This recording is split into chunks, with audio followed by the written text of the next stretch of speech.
I did put it on.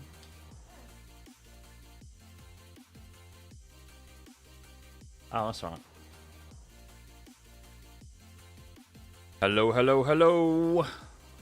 Are we rock and rolling? Are we rock and rolling? Welcome, everyone.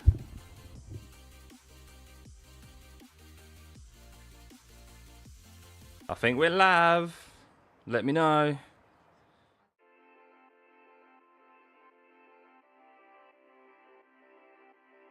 For some reason my TV app is not working. No!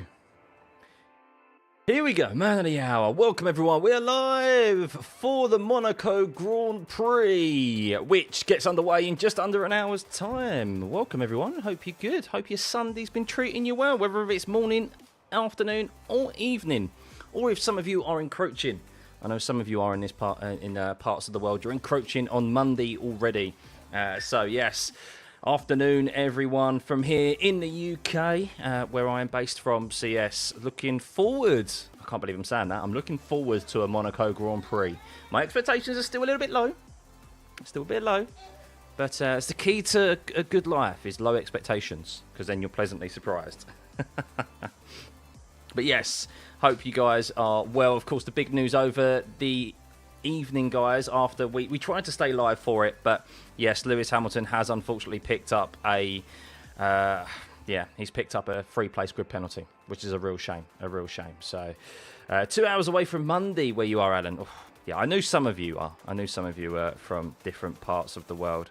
Oh no, Sky Go absolutely bottling it right now for me.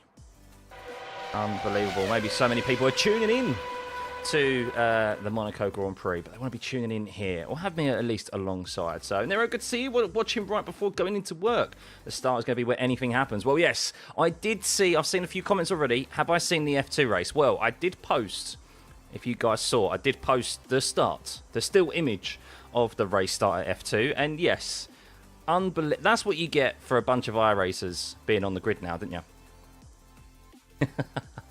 Yeah, it was carnage. It was P1 not willing to kind of give up the corner. But then I also kind of think, looking back at it from the overhead shot, I feel like Alex Dunn, I mean, he's more... This is the problem with the racing rules, which I still think feed down into F2 as well. He's still got a significant portion of his car alongside him, really, if you ask me. And I think Victor Martins has turned in a little bit too early. He's expecting Alex Dunn to back out of it, and he should have left a bit more room. So I can see why Alex Dunn left in there. I think they're both kind of at fault, to be honest with you. But I think personally, Alex Dunn, upon review, actually has more than enough a portion of his car going into that apex, into the first corner, to warrant room. But I don't know what the racing rules are now. Hey, usual, good to see you. Yeah, I'm very good, guys. I'm very good. Hope you are well. I'm just trying to sort out my TV app right now so that I can listen to the audio for you guys and, of course, get the radio messages. It seems to have gone on the fritz for some reason.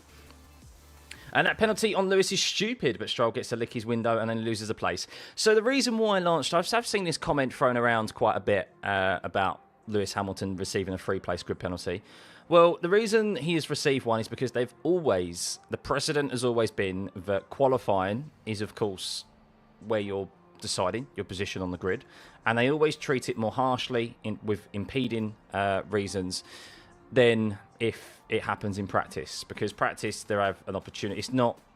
It's an official session, but it's not official in the sense of that it sorts out your position on the grid for Sunday. So Lance Stroll did actually pick up a free place grid penalty for impeding Pierre Gasly down into the Nivelle chicane. But because Ollie Behrman has a 10-place grid penalty, which is more extensive than Lance Stroll's 3 places, Lance Stroll still starts 19th. So it's not in effect for him. But you can argue maybe about the actual positioning of Hamilton, whether you think it was worth impeding anyway, and whether or not the caveat that Max Verstappen still got through qualifying. But it's to try and ensure that people just move out of the way. But ultimately, it's not Lewis's fault, is it? It's he's the victim, but it's his engineer's fault. The lack of communication. They gave him incorrect information. Simple as. And he was on the racing line. He was on the entry to that corner. So You think Ollie's penalty is unjustified, in your opinion, Olivia? I disagree. I think it was justified. Looking back at it, he had ample opportunity to slow down, or at least he had ample opportunity to attempt to slow down. If he still passed signs, but you could see on the telemetry data that he was significantly trying to slow down, then they probably would have let him off, because I think Sainz and one other also got away with that, maybe Gasly, for overtaking under red flag conditions as well in in Q2, I think it was. I think it was Q2. But they didn't get any penalties because they could see on the telemetry data that, yeah, clearly they were significantly trying to slow down. And with the closing speeds of the other cars, with them going at like a snail's pace, that was impossible to stop before them in a safe manner. So whereas Ollie did have ample opportunity to try and slow down, which he didn't. It was too late by then. Hey, Brad, good to see you, mate. Yeah, welcome everyone. Hope you're good. Hope you're good. Hope you're ready for a interesting Sunday afternoon. Of course, we'll be checking out the sighting laps of the drivers as they make their way round to their grid slots. Don't expect any shenanigans, but it's always interesting just to see if anything does occur, because we have seen that in the past at Monaco. But yeah, I expect a really uneventful sighting laps around to the grid, where we'll chat a bit more, and then we'll have a look at the strategy options, or the lack of strategy options that have been provided. A little bit of a tidbit for you guys if you haven't seen the Pirelli graphic. It'll make you chuckle, to say the least. Doesn't really help us in any way, but we can have a look at what tyres they have available today. And, of course, the real thing we will keep an eye on today. And I've made a conscious effort to put this up on screen at all times. Just a little bit of text. Is the pit stop loss time. The gaps today are what we are truly going to be keeping an eye out on, and that's what I'm going to be focusing on providing you guys today, is updates on the gaps, because we're going to see, I think, multiple races occur on this at the Monaco Grand Prix today. I think that's what we're going to see. I think we're going to see the front pack try and pull away as quickly as possible, try and build that gap, that pit stop loss gap, to not even worry about those who are starting further behind, so that they can get rid of one of those early pit stops. And of course, if there's safety cars and red flags, then they're able to get a free pit stop. There is the mandatory 2 pit stop rule isn't actually mandatory. It's a bit of miswording there, as the FIA has a habit of doing. If you've ever tried to read the regulations, it's very poorly worded. But what they've basically implemented is you have to use a minimum of 3 different tyres here today, which in green flag conditions does mean 2 pit stops. But that's not mandatory. Mandatory 2 pit stops means that even if there's a red flag, even if there's a safety car, you have to pit. That's how I take that's what I understand as mandatory, but it's not. The mandatory part is that they have to use 3 different sets of tyres, and they still have to adhere to the 1 tyre compound rule change, which means, we will see the hard or medium used at least once here today. So yeah, that's it. Thanks, Brad. Good. Welcome, mate. Hey, Hamad, can I answer your question? I will ask it, mate. Don't worry, I'll get round to them. If I'm unable to answer your question, look, these have grown massively, these streams, and I really appreciate everyone continuing to tune in. But of course, if I can't get through to your question, don't take it personally. It's just because there's only so much that I can do. I'm one man at the end of the day. I'm one man. Taco, good to see you, mate. Welcome. Mods, I hope you're on it today. Expected a big one.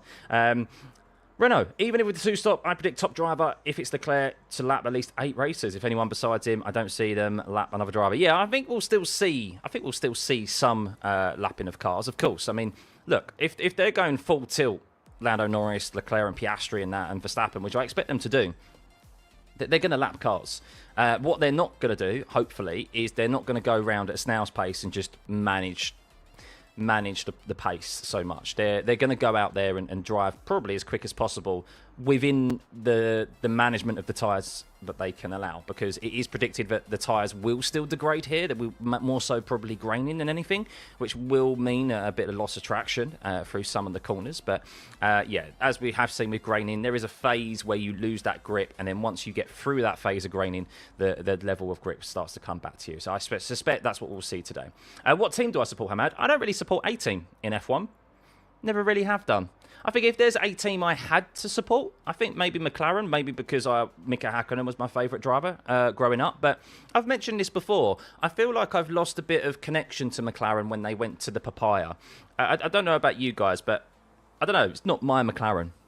My McLaren growing up, which I was closely associated with, was the silver and the chrome and silver and black liveries, and then when they've gone back to papaya, that's not my era. That's not me. So yeah, if I had to choose, but I don't really follow teams. I kind of support drivers more so than teams.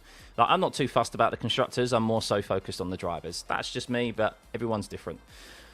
Thank you, Alan. Yeah, we got over 44,000 subs, pushing for 45k today. Hopefully we can do it. Just got into the sport last year, but brushed up on your history, so thanks for the advice. No problem, Mark. Yeah, I mean, there's some great highlights out there. Yeah, there's so many different books, YouTube videos. Like, YouTube is such a source of information where you can, like, people have focused their whole channels on the history of F1. Highly recommend those to brush up on the history, because the cars have changed so dramatically over the years that I know people like to compare over eras, but you can't compare over eras because they're driving completely different machines to 20 years ago, even 10 years ago. So, what driver am I hoping to win today? I would like to see Lando win this. Now, it may be boring, but I would like, for the context of the World Championship, if Lando wins today, and let's say the finishing order is as it is right now, Lando will make up 10 points on Oscar Piastri. At best, if he wins, he's going to make up 7 points. So that gap currently sits at 13. It has a potential, if Oscar finishes in third, as the grid is at the moment, to close down to third place. To 3 points. Max would still, because he finishes behind Piastri, would lose a couple of points. But that would really bring the championship, obviously a lot closer. 3 points in it as we head into Barcelona next week, the end of the triple header, where we have that important technical directive that everyone's making a big fuss about in relation to the flexi wings. So yeah, I think for the context of the whole World Championship, I'd like to see Lando win it. However, I would not be upset to see Charles Leclerc win it, because that's the emotional one, isn't it? So to see Charles Leclerc win back-to-back Monaco Grand Prix would be brilliant. The emotion that's behind it, I don't think many people would be sad to see Charles Leclerc win that. I think if you're just a general F1 fan, regardless of who you support, unless maybe you're a Lando fan, but yeah, that's what I'm going for. And I do think Lando gets an unnecessary amount of hate online, and it would be a good 2 fingers up to the majority of those haters online if he wins this weekend. So. What are my comments on the penalty which Hamilton got? I think it was justified, to be honest with you. It's not Hamilton's fault. It's the engineer's fault. And I was thinking about this actually last night. This is not new for Ferrari. Carlos Sainz. This is Carlos Sainz engineer that Ricky is his name is. This is Carlos Sainz engineer that Lewis Hamilton has inherited and starting to work with. And Carlos Sainz got a considerable amount of penalties for impeding in his Ferrari career. So this is not new from that side of the garage. Now, is that because of Ferrari in themselves, or is it because of the poor communication from the engineer? Because it did seem, I don't remember Charles Leclerc getting too many impeding penalties in his time in Ferrari, do you? I think it's more so on that particular side of the garage. So we'll see if that relationship continues, really, and whether or not they have a review and they start to look at, maybe like they did with Charles's engineer, moving him on, because Xavi is no longer there, and it is Brian. Is it Brian now or something? Who does seem to be a little bit more confident, a little bit more concise, and yeah. Why has he not been? I don't know, because he may be doing a very good job in other areas around that. But yeah, I mean, ultimately, if you've got a poor lack of communication, I mean, that's the number one skill that you need to have to be an engineer, in my personal opinion. Once you get on that pit wall and you are in the ear of the driver, you need to be clear, confident, and concise with your communication. And I think there's plenty of evidence to go back through and show that that's not been the case on that side of the garage. So. Do I think we'll see one red flag today? I really hope we don't. I said this yesterday. Whether you're religious or not, guys, pray to the F1 gods. We do not want to see red flags today because it will ruin any sort of intrigue into this race, because it means it will just fall back into being a boring Monaco race. The mandatory 2 pit stop or the mandatory tyre changes will become, they'll be able to do that under red flag conditions, which is not what we want to see. We'll get another one of last year, another race of last year. So hopefully that's not the case. So fingers crossed, guys.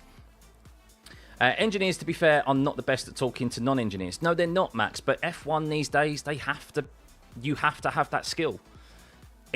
You have to be able to have that, because ultimately that's where the points are won or lost, is on a Sunday out on track. Okay, arguably on a Saturday as well. But if you're costing, you could be as brilliant as analysing data in anyone up and down the paddock, but if you can't communicate that to your driver when they're out on track, what's the point?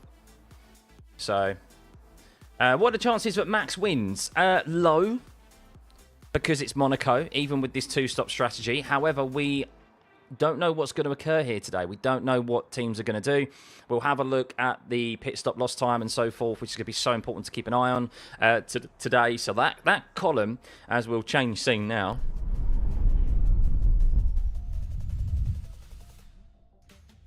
Hey, Arian, thank you, buddy. Yeah, welcome everyone for choosing this.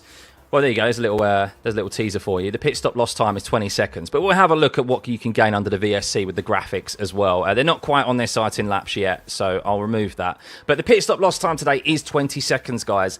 That figure is key. That is staying up there to remind you all session, as I will put that back up there with race start. But the gap here, this column, and the intervals, these are the two that you want to keep an eye out on today. Now, the gap is to the leader, but we can calculate from this column, this gap, when drivers may pit, and the interval as well. So 20 seconds is the magic number today that drivers and the teams will be looking at up and down the paddock to see where they can make those pit stops, because you need clean air at Monaco. It is so, so important, and that's where we might see the likes of Ollie Behrman, Russell, Antonelli, maybe try something a bit untoward and pit on the first lap or something to try and get rid of a pit stop. So I think we'll see.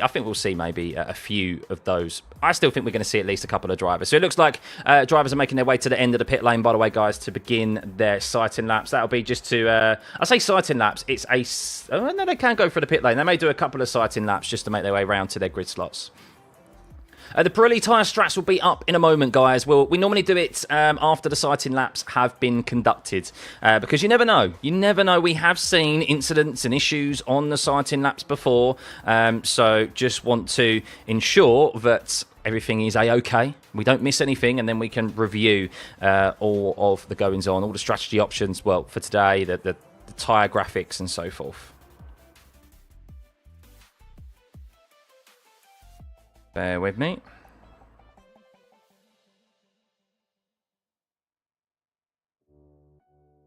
Oh, what am I doing here? I'm just trying to get onto my app.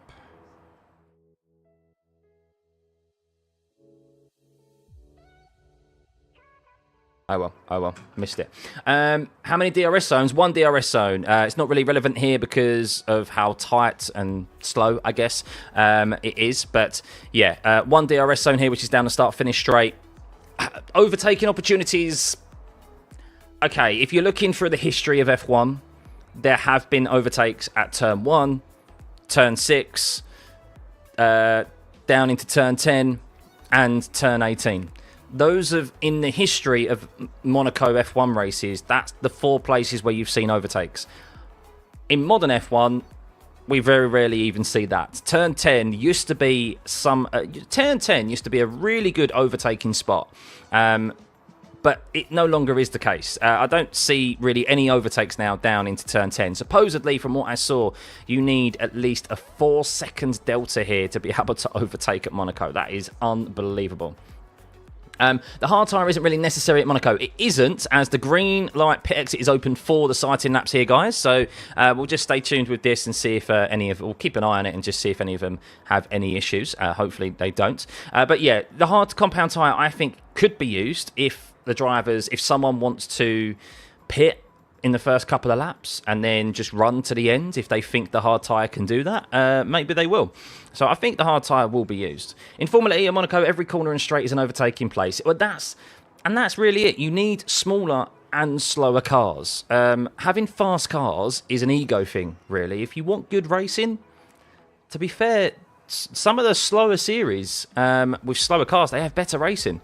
So yeah, it's this is partly why F1 is so lacking, I guess, at this moment in time in kind of overtakes and stuff, or at least the potential of overtakes with battles, is because the cars are too quick. They're throwing off too much dirty air. The quicker they are, and the quicker they are generally means that they're so well developed, they're so intricately designed, their aero packages, that they then become more susceptible to the dirty air. So you're not joking. 197 overtakes. Where was that one? What was that for? Thoughts on how Mercedes would do, Alos? I think they'll... I'm intrigued to see how bold they're going to have to be, because they're in 14th and 15th. They're going to have to try something to get back in the points. They're going to do something outside the box. I'm intrigued. We'll keep an eye on them for sure. How the hell do you overtake in turn 10? Well, it used to be that cars were... There was obviously a lot more differences in the cars. There wasn't DRS. There wasn't obviously all the electrical power unit and so forth. Lack of dirty air because the cars were smaller. And yeah, you generally would used to be able to get a decent slipstream through the tunnel down into turn 10. You used to see some great overtakes in there. But now I don't even see that. I didn't even see that kind of in F2 earlier. Of the cars, or F3, sorry. And in F2 where the cars that survived, that is. So... do I think the teams may pit twice under a potential safety car? That is a possibility, Pluto, yes. So that is a possibility. As we mentioned, this is not the whole, and this is what I've fallen into the trap of, this is not a mandatory 2 pit stop race. The wording is incorrect there. It is a mandatory free tyre It is mandatory that you have to run 3 different sets of tyres this race, not 3 different compounds of tyre. This is where they're getting confusing now. So it's still the one tyre. It's still the 2 tyre compound rule. So you have to change. You have to use 2 tyre compounds in the race, whether it be soft or medium, medium hard, soft or hard, etc. Any of those combinations.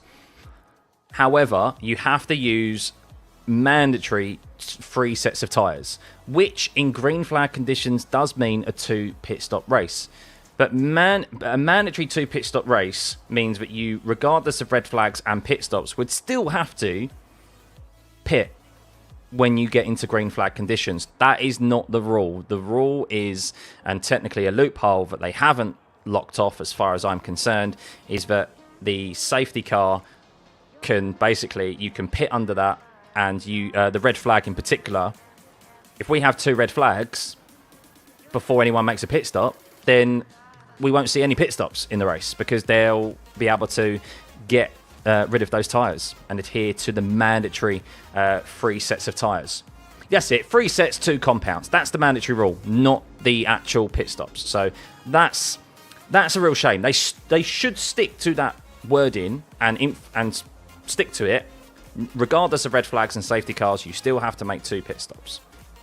That would solve all the issues, but that's not the case. So, turn 10 is a great spot to overtake on the game. Exactly, in the game, in bygone era. But yeah, not really today, unless someone's tyres really fall off a cliff. We could see the C6 be used and completely fall off a cliff, and then that provides a couple of opportunities, I guess, because a lot of it is about rear traction here at Monaco. So if your rears do really fall off a cliff on the C6s, which we didn't see used at all at Imola, we could potentially see some overtakes here, but I'm not expecting it. I'm expecting everything to be done in the pit lane. So if it rains near the end, they can use medium, either inter or wet. Yes, yeah. So they still have to, even under wet conditions, they still have to use 3 different sets. That is still in place. So yeah. What are sighting laps? Sighting laps are where they just make their way round to their grid slots. So they go out there, they're getting a feel for the car, for the track, And they normally make their way through the pit lane a couple of times, as you can see, as their icons make their way through the pit lane.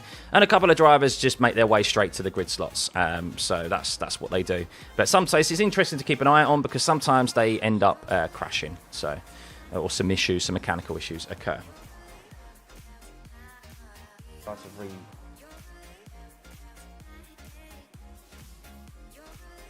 I think there's a code or something.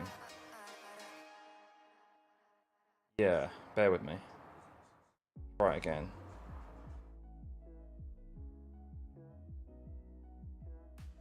Do that for us, because it signed me out.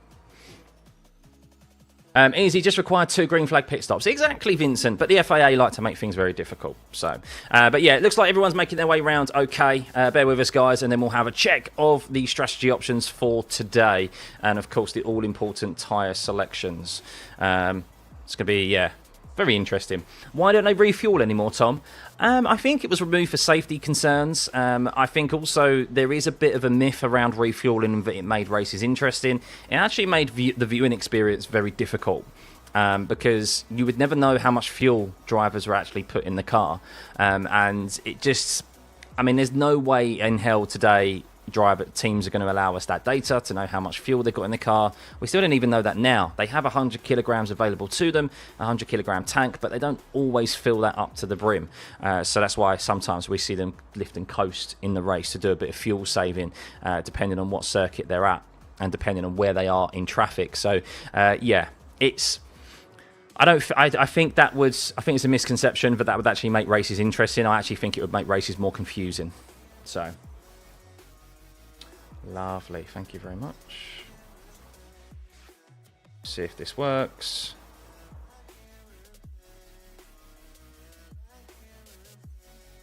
Lovely. Right now. Lovely, lovely. Who's my favourite driver of all time? Mika Hakkinen. Mika Hakkinen is my favourite driver of all time. So, yeah. Loved that guy. Flying Finn. The true Flying Finn for me. He's my Flying Finn. For many it'll be Kimi Räikkönen, but nah. Mika Hakkinen was amazing.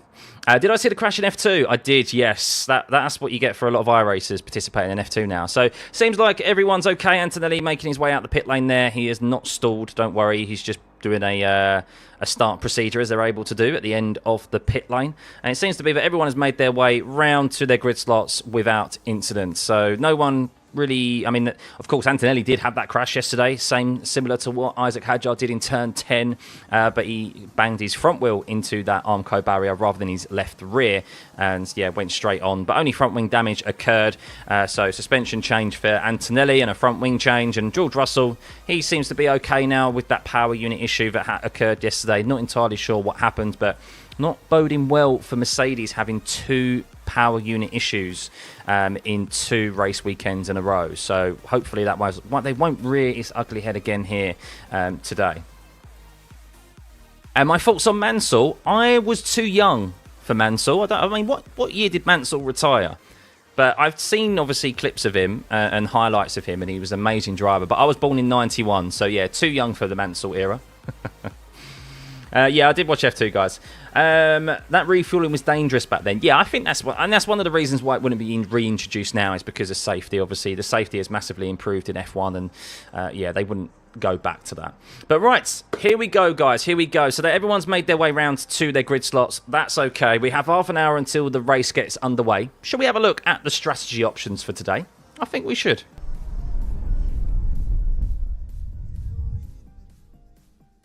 Right, just bear with me, and oh, I want that back up. Just bear with me, and I will get everything together for you.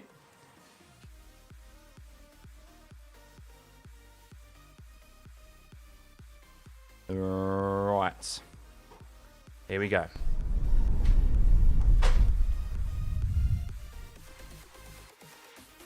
Here we are, guys.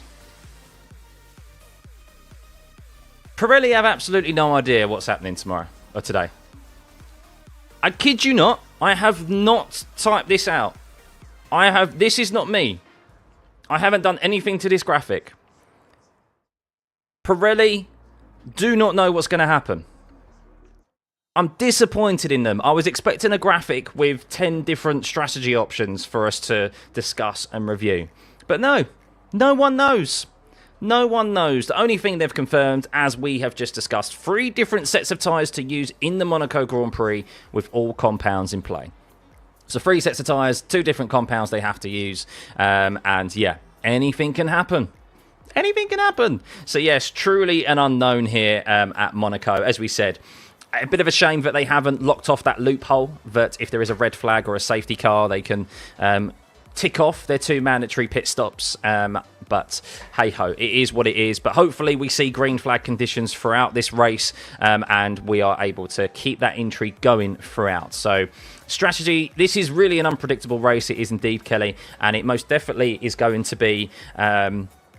It's definitely going to be decided in the pit lane. Of course it is. Well, it could be decided at the first corner. Of course, that dash to the first corner. P1 does start on the inside, remember, but there is not the racing line. So P1 is in effect on the dirtier side of the racetrack, which is why we saw that big crash in F2. P1 got off to a slow start. The F2 driver F2, I can't remember who it was. Victor Martins who was starting in P2, had a very good launch, and he went round the outside and they collided. So potentially could happen here. We have seen incident in the first corner plenty of times in F1 across the years, and we know how important it is at Monaco. So yeah, Charles Leclerc will be absolutely chomping at the bit to try and get that clutch release perfect so that he can swoop round the outside of Lando Norris. But Lando's race starts, someone did comment, how have I thought Lando's race starts have been previously?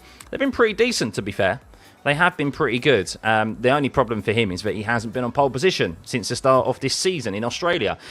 So... Is that right? Yeah, it is, yeah. So every qualifying for him since then has been pretty poor. But yeah, who knows what's going to happen? There's so many different scenarios. I do think we're going to see some teams who are out of position start pit very early. Why not? Try and get clean air. It depends on how many people are going to do that. We're going to see some team orders come into play today as well, I think. And we're going to see, Alex Albon said it, I think, very well. He goes, I think you're going to see 3 different races going on at the same time today. You're going to see the leaders, you're going to see that mid-pack, and you can see those like who pit really early on, or 2 different races really, and you're going to see kind of 3 different groups form on track throughout this race. So yeah, who knows what's going to occur. But let's have a look at the tyre options then, so because we don't know what the tyre strategy is going to be. Pirelli, the experts, yeah, disappointed in them that they don't even suggested anything. Ah, thank you. Oh, you've gone for the controversial. She's gone for the Mercedes mug. Is it controversial, though? Is it controversial? I mean, they can't do any... I can't jinx them. It's not a Ferrari Cup, guys. Do not fear. No Ferrari merch here today. Yeah, it can't get much worse for Mercedes down in 14th and 15th. Well, I guess it technically can, but you know what I mean. But yeah, look, you can see there, the hard compound tyre, 2 sets saved by Piastri, Norris, Russell and Antonelli, and difference in view in strategy for the McLarens and the Mercedes compared to the Red Bulls and the Ferraris. So how will that come into effect today? That's going to be interesting. Of course, we are a step softer here this weekend compared to last year, so who knows? Mercedes are drinks already, exactly. So I jinxed them last week. I did jinx them last week, so... Coffee mug with a broken engine. Broken handle at some point. Wouldn't it be nice if the driver in the top 10 could win because of strategy, or just great driving instead of who starts on the front row and who wins the first corner for change? True, yeah. I mean, look, we have seen some good battles this season already, but there are clearly pace advantages with the cars, of course, and you're always going to see the same teams with that pace advantage at the front, as we've seen McLaren and particularly Max when that Red Bull was in a good window, which it doesn't seem like it is here this weekend at Monaco. So Max can win this race. I'm intrigued, actually. I'm really intrigued to keep an eye out on Max today, because Red Bull have always been very aggressive and risky with their strategy. They're not afraid to take a risk, and I love that of Red Bull. I don't give them a lot of credit, but yes, Red Bull, they are very good when it comes to aggressive strategy options. They're not risk averse in that sense, and I'm intrigued to see what they're going to put off today with Max Verstappen, because I think they could put a blinder today maybe. So we'll see. Is there a risk of rain today? Well, we'll have a look in a second. We'll get to the weather. I don't believe so at first glance. But yeah, that's it for the tyres really there, guys. Norris and Piastri have got 2 sets of hards. Of course, they all have a used set of softs available to them. Of course, Tsunoda has brand new softs available, as does Russell and Antonelli, because they failed to get out of Q2. So yeah, we could still see the C6 used today, especially if we have safety cars late on. But yeah, that track position we know is key here, and you do need a significant delta and tyre advantage to even have an opportunity at overtaking in modern F1 round here. But here's the important one, guys. I did open that. There we go. This is the important one. I don't know why it's blurry. Apologies. But yes, the important one is the pit stop loss time. As we know, green flag conditions is 19.4 seconds, basically 20 seconds, round that up, and yeah, under safety car and VSC conditions, basically 15 seconds, 14 seconds. So yeah, it's going to be, that's the key figures you need to keep an eye out on. 20 seconds is the gap that everyone is going to be reviewing though, but keep 15 seconds in your head for the safety car. If someone has a 15-second advantage or a 15-second gap, they're going to take it and come into the pits. Lawson not being available to talk to Martin Brundle is comedy. I didn't see that, actually. As long as they get the pit stop right, could be interesting, yeah. Hey, Rob Sticks, makes sense. Verstappen's overtakes are always aggressive. They are, but if he can't make any positions up on the first lap, or in particular the first corner, they're going to have to try, every driver, to be honest with you, is going to have to try something in the pit lane. So, yeah. No rain today. No rain predicted today.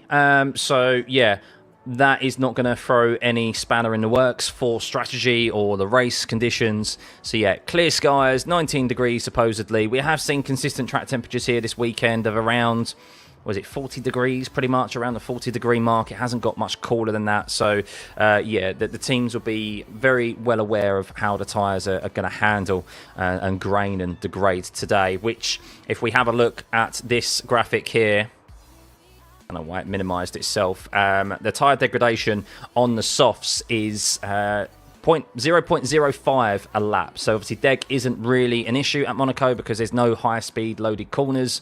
It's more so on the rear traction, on the rear of the tyres, than it is the fronts. And you can see the hard compound tyre there, 0.01 per lap. That's nothing. That's absolutely nothing.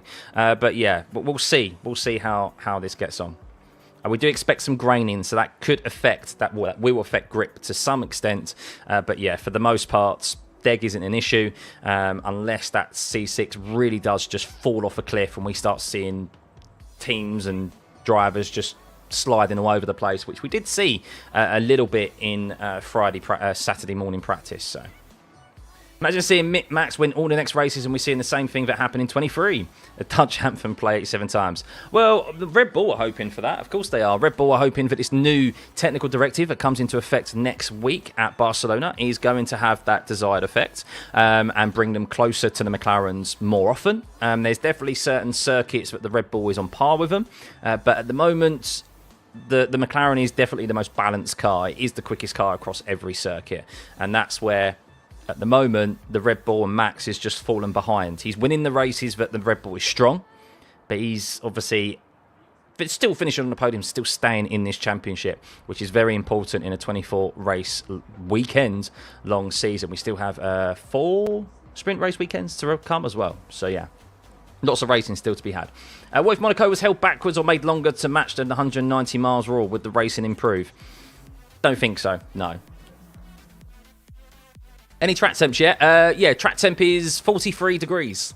So actually a little bit hotter than what we've been expecting. So, oh no. So, Ollie Behrman, ladies and gentlemen, his weekend has just gone from bad to worse. Not only is he starting dead last, he is being investigated after the race for being released in an unsafe condition. He's only done the sighting lap. He's only done a couple of laps to get round to his grid slot. Ollie Behrman, unbelievable. But yeah, if you're just tuning in, guys, what are the strategy options suggested by Pirelli today? Who knows? We don't know. No one knows. No one knows. But guys, if you are enjoying the stream, please hit that like button.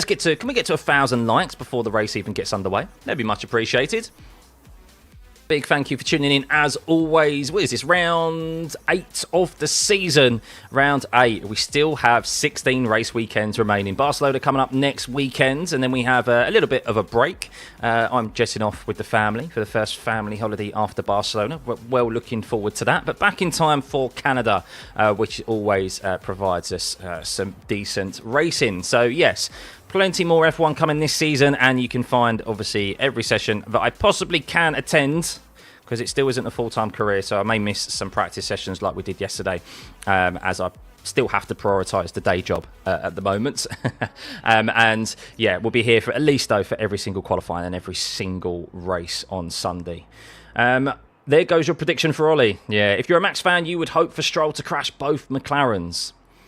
That's wishful thinking. That's wishful thinking. Are the stewards ex-drivers or just idiots? So some of them are ex-drivers, yes. Some of them are former, like, I don't know what they are, former, like, officials and things like this in motorsport series. So they're not all former drivers, but yeah, a lot of them are.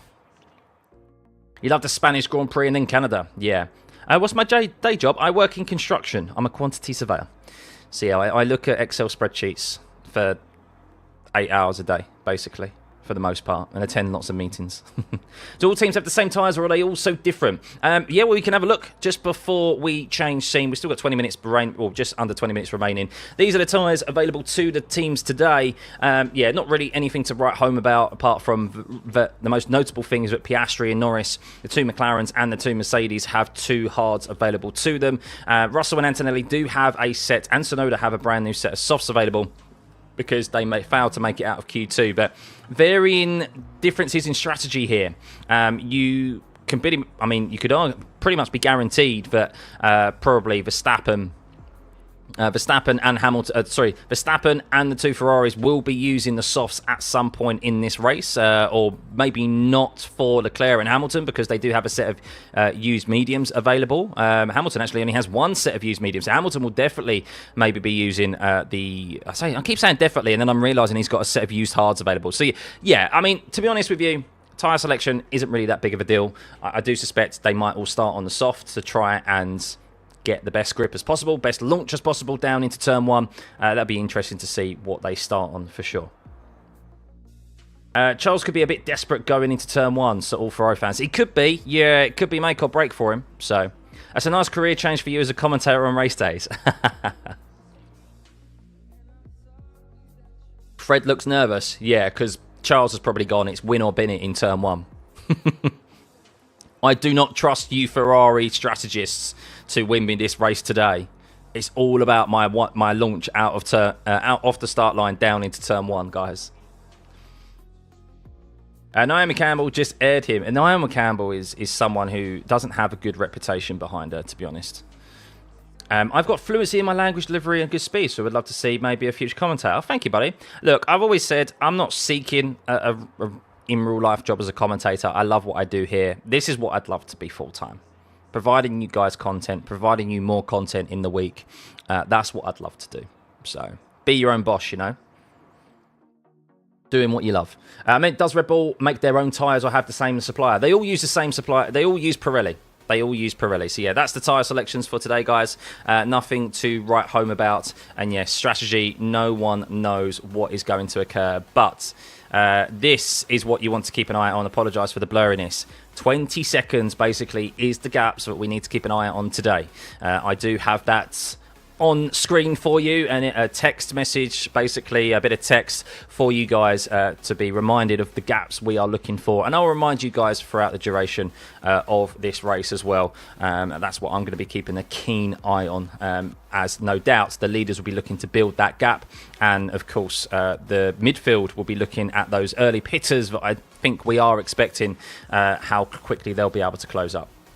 You was gutted to see the grid penalty for Lewis. Swim, good to see you, mate. Gutted to see the grid penalty for Lewis. I don't think it's fair. He wasn't blocking Max on purpose.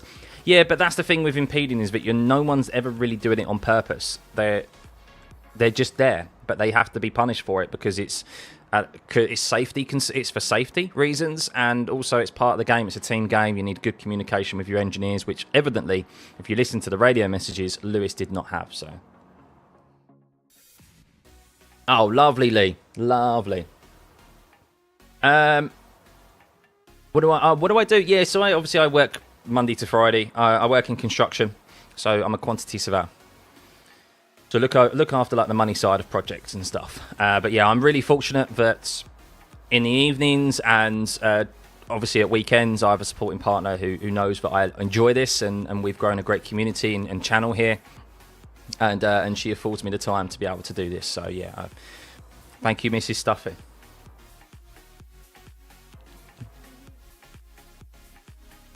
Can I use Excel without a mouse? Oh yeah, you can do, yeah. Right, let's change scene and get everything set back up.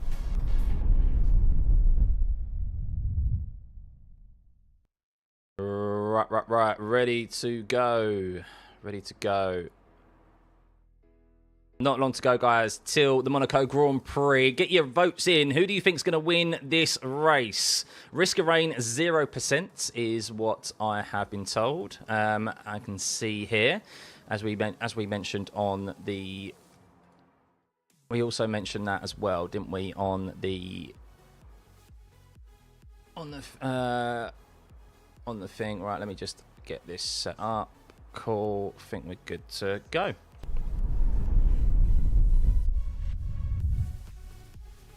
My pleasure, Rob. Yeah, that's what we do here.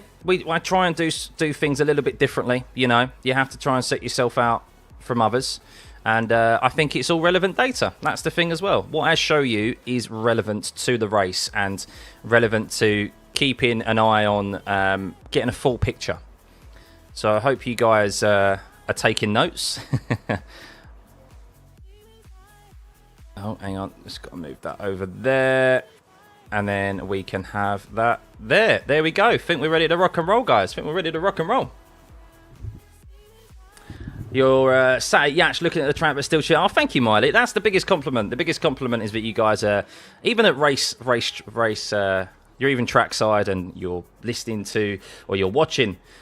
Oh my God, I'm watching the start of the Porsche Cup and that was a terrible start. I didn't realise that. The Porsche Cup had a oh my God, there's a roadblock in the Porsche Cup series this morning as well. Unbelievable. That was terrible. Lots of oil was put down. Lots of petrol and fuel was put down on the... Oh, okay. So that could potentially affect the grip for the exit of Turn 1. I didn't realise that. Okay. Interesting, guys. So something to keep an eye out on. List available for everyone's starting tyre yet? Not yet. It will come up on the screen. Do not worry. Do not worry. Normally about 5 minutes, a couple of minutes before they start their formation lap, we will see. Yeah, we will see that.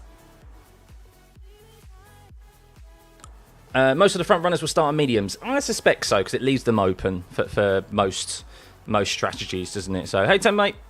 I thought I missed the race. You woke up from that, but you're on time. Still plenty of time. 10 minutes remaining, or 11 minutes remaining, guys. So at the moment, who is your vote for pole position?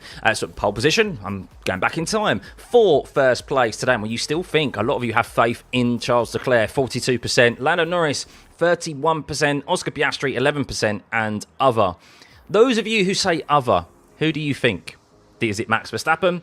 Is it someone outside of the top 5? Remember, I think in the last 20 years, only twice has the winner of the Monaco Grand Prix been outside of the top 3, I think. So very, very little chances. So you want Charles, but he has to get out front first or it's over. I don't think so, but we'll see. I don't think ultimately, I still think Lando Norris has got control of this race today. If he gets down into the first corner and leads, he has the pace to build out a gap, I think, over Leclerc behind or what is necessary behind. I think he can respond to what happens.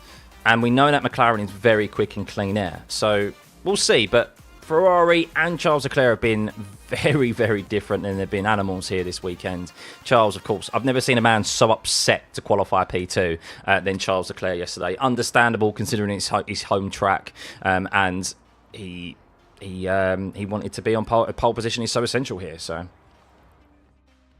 You don't know when it's happened, but is there a front-running collision into T1? The race could get bonkers. It really could. Well, we've seen it in the Porsche Cup series, which I just saw. I didn't realise occurred. It happened in the F2 series, and it could happen here. We have seen lap 1 contact. I mean, we saw it last season, didn't we? I hope not. I really do hope not. I actually want green flag conditions throughout. I don't think we're going to get it, but I think we could see a red flag here. I mean, any sort of incident is going to be a red flag, or unless they can't make it back to the pit lane. But yeah, they're so risk averse now, aren't they? Of course, F1, understandably, or the FIA, they throw red flags very quickly. But I hope for the sake of the race itself, I hope they don't throw a red flag, because it will just make the race more boring unless it's absolutely necessary. So yeah, you really do think Ferrari pace, especially Charles, is going to be stronger than the Papaya cars? That's a bold claim, but we'll see. We'll see. Never ruled out Max. He has won many times when he thought it was possible. He is the best of the best. I mean, yes, never ruled out Max. However, he's starting 4th at Monaco. Very, very tricky. And the Red Bull has not been that good here this week. It has struggled a bit. Not to say that he won't be able to maybe stay with the top runners, but unless I think I can see Max maybe gaining a position at the start. Obviously, he'll be focusing purely on Piastri. And then I think the only way Max wins this race today is if Red Bull are aggressive with their strategy and they find a gap and they're able to find some space out on track and really set some lap times. So yeah, really interested to see how Red Bull react here today, and Mercedes as well, a top team that is way down the order. How are they going to fare in 14th and 15th? How aggressive are they going to be? Is Stuffeyy my real name or just my screen name? It's mainly my name. S is Scott, my first initial, and Tuffy is my last name. So, Stuffeyy. Hey. Max isn't good around Monaco historically, except the 2023 rocket ship. I think that's not because of Max per se. I think that's because of the cars that he's had. The Red Bull has always had an issue here for some reason. So, yeah. It's between the McLarens and Leclerc. Yeah, I agree. So, what are the tyre choices as soon as covers are off? I think the tyre choices, I mean, you're going to see probably people start on the medium, because I think the McLarens and Leclerc will probably want to go as long as possible. I think they will not want to. They'll want to have a tyre that's going to go long enough that they can see what occurs. If there's any safety cars, build a gap, build a free pit stop. The soft isn't going to do that. However, it will give you the most grip to get into P1. Today's race, you don't want to be undercut by anyone. You don't want someone in the midfield like Hamilton, and he is in the midfield because of that free place grid penalty. He is in the midfield here at Monaco, making a pit stop, getting some clean air, and setting some serious lap times and doing you on track. So, because of that. Is the only real overtaking place in corner 11? No, I don't think we ever see overtakes in turn 10 anymore. We was mentioning in times gone past, you used to see overtakes down into turn 10, likewise into turn 18, but it's more so big lunges that occur. You're risking a lot of contact if you head down side by side into turn 18. Turn 1, maybe, but even then it's really tricky because the run from turn 19 to turn 1 is so short. Turn 6 we used to see overtakes at, but because the cars are so large and big now, we just don't see them make those overtakes anymore and hold on to them. So, can someone build a 20-second gap around here? 100% they can. Yeah, the front runners will be able to, for sure. Yeah, the front runners will be able to. That's what I'm intrigued to see, because they're going to go long and they're going to build that 20-second gap, which, of course, we'll be keeping a keen eye on. My pleasure, Unlucky Crown. Yeah, that's what we do here. Look, I have openly admitted that I am. There's probably only one driver I'm a fan of, and that's Lewis Hamilton. I've watched him since he came into the sport, and that's it. However, that doesn't mean that I absolve him of any criticism. If he performs poorly, I will dish it out to him. But yeah, other than that, I mean, yeah, we all have drivers and teams that we prefer over others, but I respect everyone who's out there. Yes, even Lance Stroll, guys. He still continues to get out there, even though he's probably not in the right mindset and probably doesn't even want to be there. But he still gets out there and does it, he's putting his life on the line. I know it's dramatic to say, but he is every single time they jump into these cars. And ultimately, I'm a fan of F1, so that's what I want to see. Scott's a great name, I agree.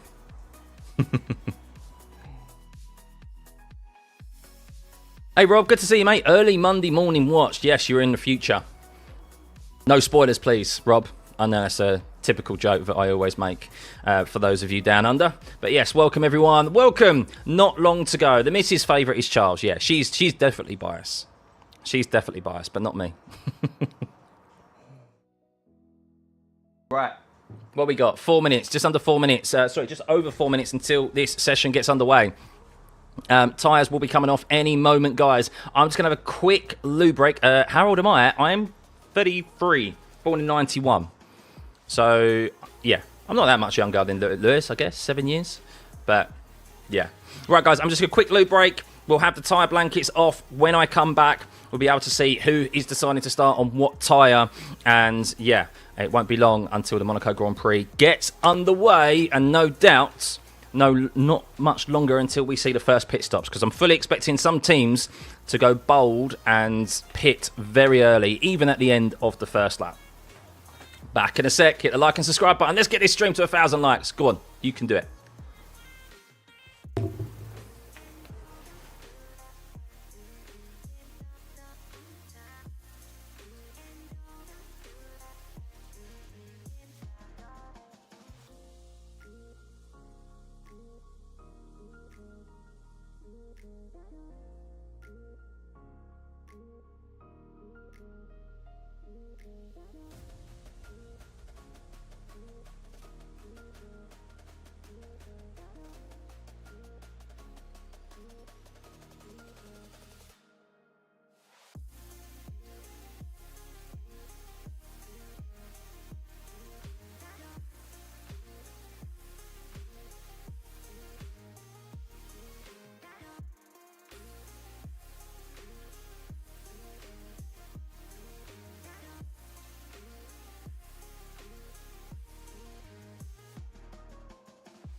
Out of the way, Missy.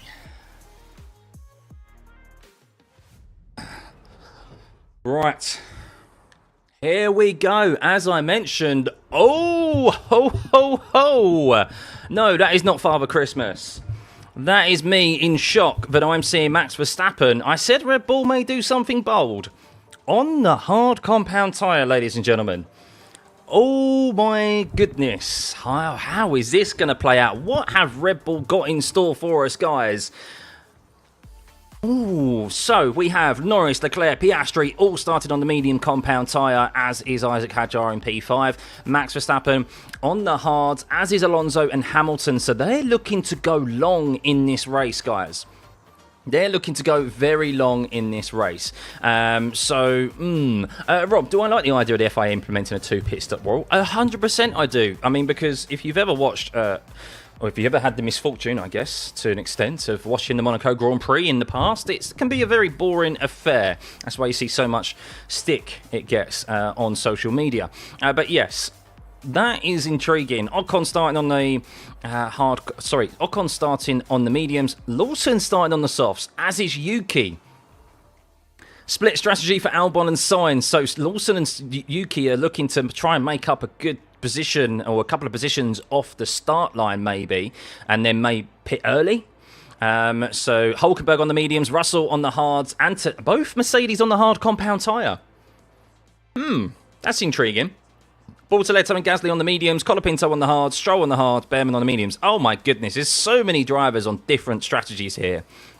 I didn't think we were going to see this much of a mix-up, but here we are, guys. Here we are. I'm going to win the poll for the win, and well, with over 3,000 votes, with 5,000 of you in the stream right now, let's get this stream to 1,000 likes. Go on, guys, you can do it. Moments away from the formation lap getting underway here at the Monaco Grand Prix. 42% of you think Charles Leclerc is going to win this race. You clearly have faith he's going to get round Lando Norris into turn one. Norris, 30% of the vote. 16% of you think other. No doubt you probably think Max Verstappen in that regard. And then we've got Piastri down in 9 with 9% starting in 3rd place. But yes, Alonso on the... that Verstappen on the hards. I'm so intrigued to see how this will play out. But here we go. Formation lap, guys, is underway here. The formation lap is underway. What do we have in store for the Monaco Grand Prix? I'm really intrigued. More intrigued than I've ever been here for a Monaco Grand Prix. And that is saying something. So yes, I hope you guys are hunkered down and you're ready for this race, because while we may see not too many overtakes, as is always the case here at Monaco, we are going to see this race decided with pit stops, no doubt. Let's hope we don't get any red flags, because that will remove any opportunity of probably this introduction of a two-stop strategy under green flag conditions, where the drivers have to mandatory change to three sets of tyres with 2 compounds being used. But let's have a rundown of your Monaco Grand Prix grid. This is a very short lap here, round to the start-finish line again.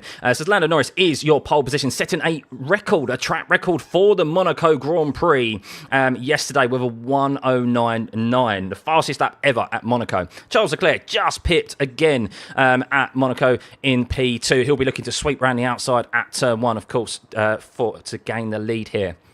So essential for him to do that if he wants to win this race. Piastri in P3, Verstappen in P4, Hadjar in P5, Alonso P6. All of those drivers promoted Verstappen, Hadjar and Alonso due to that free-place grid penalty Hamilton received for impeding Max Verstappen in Q1. Esteban Ocon is in P8, Liam Lawson in P9, and it looks like actually the graphics has updated itself to show he's starting on the mediums, not the softs. Albon on the mediums in P10 with Carlos Sainz in P11. Tsunoda in P12, who was out in Q2 yesterday and struggled here this weekend. Nico Hülkenberg in P13, and Russell and Antonelli, who had their issues in Q2 yesterday, are starting 14th and 15th. Let's see what they decide to do with their strategy options. Bortoletto is in 16th, Gasly is in 17th, Colapinto 18th, Lance Stroll in 19th, and Behrman at the back here with that 10-place grid penalty for a red flag infringement in FP1. So here we go, FP2, sorry. So here we go, guys. Not long to go as Behrman and Stroll make their way through the swimming pool section.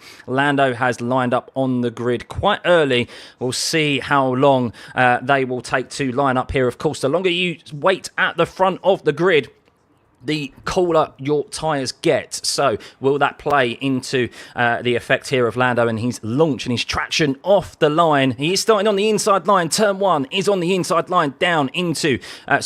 P1 is starting on the inside line down into turn 1, but it's on the dirtier side of the racetrack. We saw a big collision earlier on in F2 and in the Porsche Super Cup, and we saw the F2 leader get that lack of traction off the line where the P2 was able to swoop around the outside and they collided as a result of it. Will we see a result of that here again today? Will Charles Leclerc be able to benefit on starting all those on the outside line on the grippier line? And here we are, guys. They are lined up. The Monaco Grand Prix is underway. Here we go. How is Lando Norris going to fare here with that launch down into the turn 1? And Charles Leclerc is alongside him already as they head down into turn 1. Has he been able to get around the outside there? No, he hasn't. And Lando has held onto P1. And it seems that thus far, as they run up to turn 3, there has only been one change of position with Nico Hülkenberg and Yuki Tsunoda. And the order, as is, there is. Charles Leclerc unable to get round Lando Norris there into turn 1. And well, Lando now, job number 1 done for him. He has 78 laps remaining here. Can he pull out a gap of 20 seconds to get a free pit stop? As I'm watching the start of the race now, and Lando locked up big time into turn one. Charles Leclerc saw it coming, left him the room, and I tell you what, Lando Norris, very fortunate that Charles Leclerc has the awareness there to leave Lando the room. As it's a yellow flag as Bortoleto has made contact and gone off in turn 8, and is this a very early red flag? Please say no, as Charles Leclerc and Lando Norris are already pulling away from Oscar Piastri. Contact potentially. Bortoleto, yes, Bortoleto, he's got going again. Brilliant, well done, because we want this race to continue under green flag conditions. I'm waiting to see what exactly has occurred with Bortoleto. We saw the two Alpine drivers last season, Gasly and Ocon, make contact through there. And yes, it was actually Kimi Antonelli. Oh my goodness, Kimi Antonelli just shoved Bortoleto straight into the barriers. As Tsunoda, we've got pit stops and we've got a safety car for debris. And we predicted there would be early pit stops on lap 1. Tsunoda's pulled the trigger, Gasly's pulled the trigger, as has Ollie Behrman. And will anyone respond to this VSC? But yes, Bortoleto, as actually, it was Kimi Antonelli into the barrier. Sorry, Kimi Antonelli went into the barrier, apologies as well. Where has he gone into the barrier? I think I missed that, unfortunately, as I'm just watching the TV coverage now. There's so much that's happened on this first lap, as I was trying to review what happened with Bortoleto and Antonelli as he just through turn 8 shoved him out of room and sent him in there. But we have, under green flag conditions at the time, it was Tsunoda, Gasly and Behrman who decided to pit. Bortoleto with that front wing damage, he was able to get back going again. Not sure what happened with Bortoleto, Antonelli. Actually, I don't think he went into the barrier. Maybe he did. He's still going in P14. But yes, Antonelli just shoved Bortoleto out of room. We'll see if there'll be a penalty for that. I don't suspect there will be. But that's always the risk of going side by side here at Monaco. But VSC conditions, they're still yet to make it round to the pit stop. And no doubt they'll be looking to repair that barrier. That's why there's a VSC and remove, no doubt, the debris that has been left from Bortoleto's front wing. But wow, yes, Kimi killed Gabriel. He kind of did to an extent. It's so tricky. So I'm watching the replay of exactly what occurred. And well, Gabriel Bortoleto went round the outside of Kimi Antonelli into Marabou hairpin, and Kimi went, no, how dare you? Shoved his Mercedes up the inside and put Bortoleto basically into the barrier. Bortoleto probably should have been aware that Antonelli was alongside him quite soon there. So the two rookies going side by side and causing this early VSC. Antonelli's car absolutely fine though. There was no physical contact between the Stake F1 car and Kimi Antonelli. But actually good racing. Good wheel-to-wheel racing at Monaco. Oh my goodness, who knew it was possible? But yes, we've seen some early pitters there. With the standings, you can see that Yuki Tsunoda is on the hard compound tyre. Gasly in P18. Behrman and Bortoleto forced into that early pit stop because of that contact into the barrier. But it's Lando Norris leading from Charles Leclerc as this VSC. No one else has pitted under VSC, and thankfully it is still going to be going green flag very shortly. No safety car, no full safety car, and no red flag. That's what we don't want to see here today, because with this two-stop mandatory pit stop, or the mandatory use of 3 sets of tyres with 2 different tyre compounds, we want to see green flag conditions. Otherwise, the red flag will nullify that for us. But yes, Lando Norris leads from Charles Leclerc, and going back to that race start, Charles Leclerc actually got the better start. He got fully alongside Lando Norris, but Lando Norris locked up, but he locked up a kind of a controlled lock-up, to be perfectly honest with you, as he made the apex, turned in, but Charles Leclerc didn't turn in too early. He left Lando the room and he slotted in straight behind. So Charles Leclerc just didn't quite get enough of a decent launch over Lando to get alongside, ahead of him round into that corner. But you could see there very early on, even within 1 lap before the VSC came out, that Charles Leclerc and Lando Norris had already pulled out a 2-second gap over Oscar Piastri. Those two are going to absolutely be on the limit this whole race, and I'm so here for it, guys. Over 10,000 of you in the stream already and only 800 likes. Please hit that like button and hit the subscribe button as well to get the stream to 45,000. So thank you for tuning in again, as always. But if you're just tuning in, yes, we had an early VSC for Bortoleto going into the barrier at turn 8 because Kimi Antonelli and him went side by side through the Mirabeau hairpin, and then Antonelli did the cutback, got alongside him, and Bortoleto just basically was run out of room. But Kimi Antonelli was entitled to that space as he positioned his car perfectly there. So they're repairing that barrier and no doubt clearing the debris that was Bortoletto's loss of front wing. We have seen 4 pit stops on the first lap. As we predicted, there would be many pit stops on the first lap. Maybe a little bit fewer than we were expecting. But Yuki Tsunoda, Gasly, Behrman and Bortoletto forced into that pit stop, mind you, are at the bottom now. So everyone else, though, is as they were. No overtakes. The only overtakes at the bottom there you can see from Hulkenberg, Russell, Antonelli, Colapinto and Stroll are because of those pitting behind them there. But virtual safety car is coming to an end as Charles Leclerc looks to get back under the rear wing of the McLaren. Those two were pulling away substantially in the early stages here as we have green light again, track clear, DRS enabled. We are back racing with 75 laps remaining at the Monaco Grand Prix. And will Charles Leclerc be able to force Lando into a mistake? I do predict, as we mentioned, that Norris and Leclerc pulling out that early gap over Oscar Piastri, as Piastri has just been a little bit off the pace here this weekend, lacking a little bit of confidence, maybe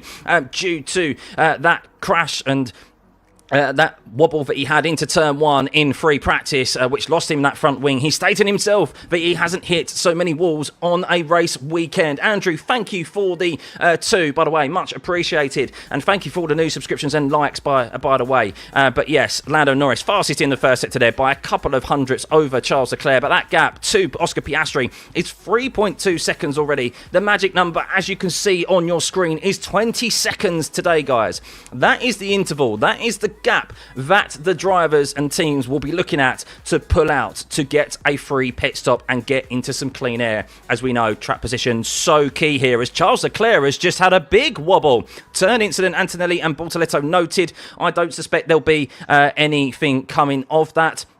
But Charles Leclerc has just lost a considerable amount of time to Lando Norris there through the Mirabeau hairpin and turn 7 and turn 8. What occurred there for Charles Leclerc?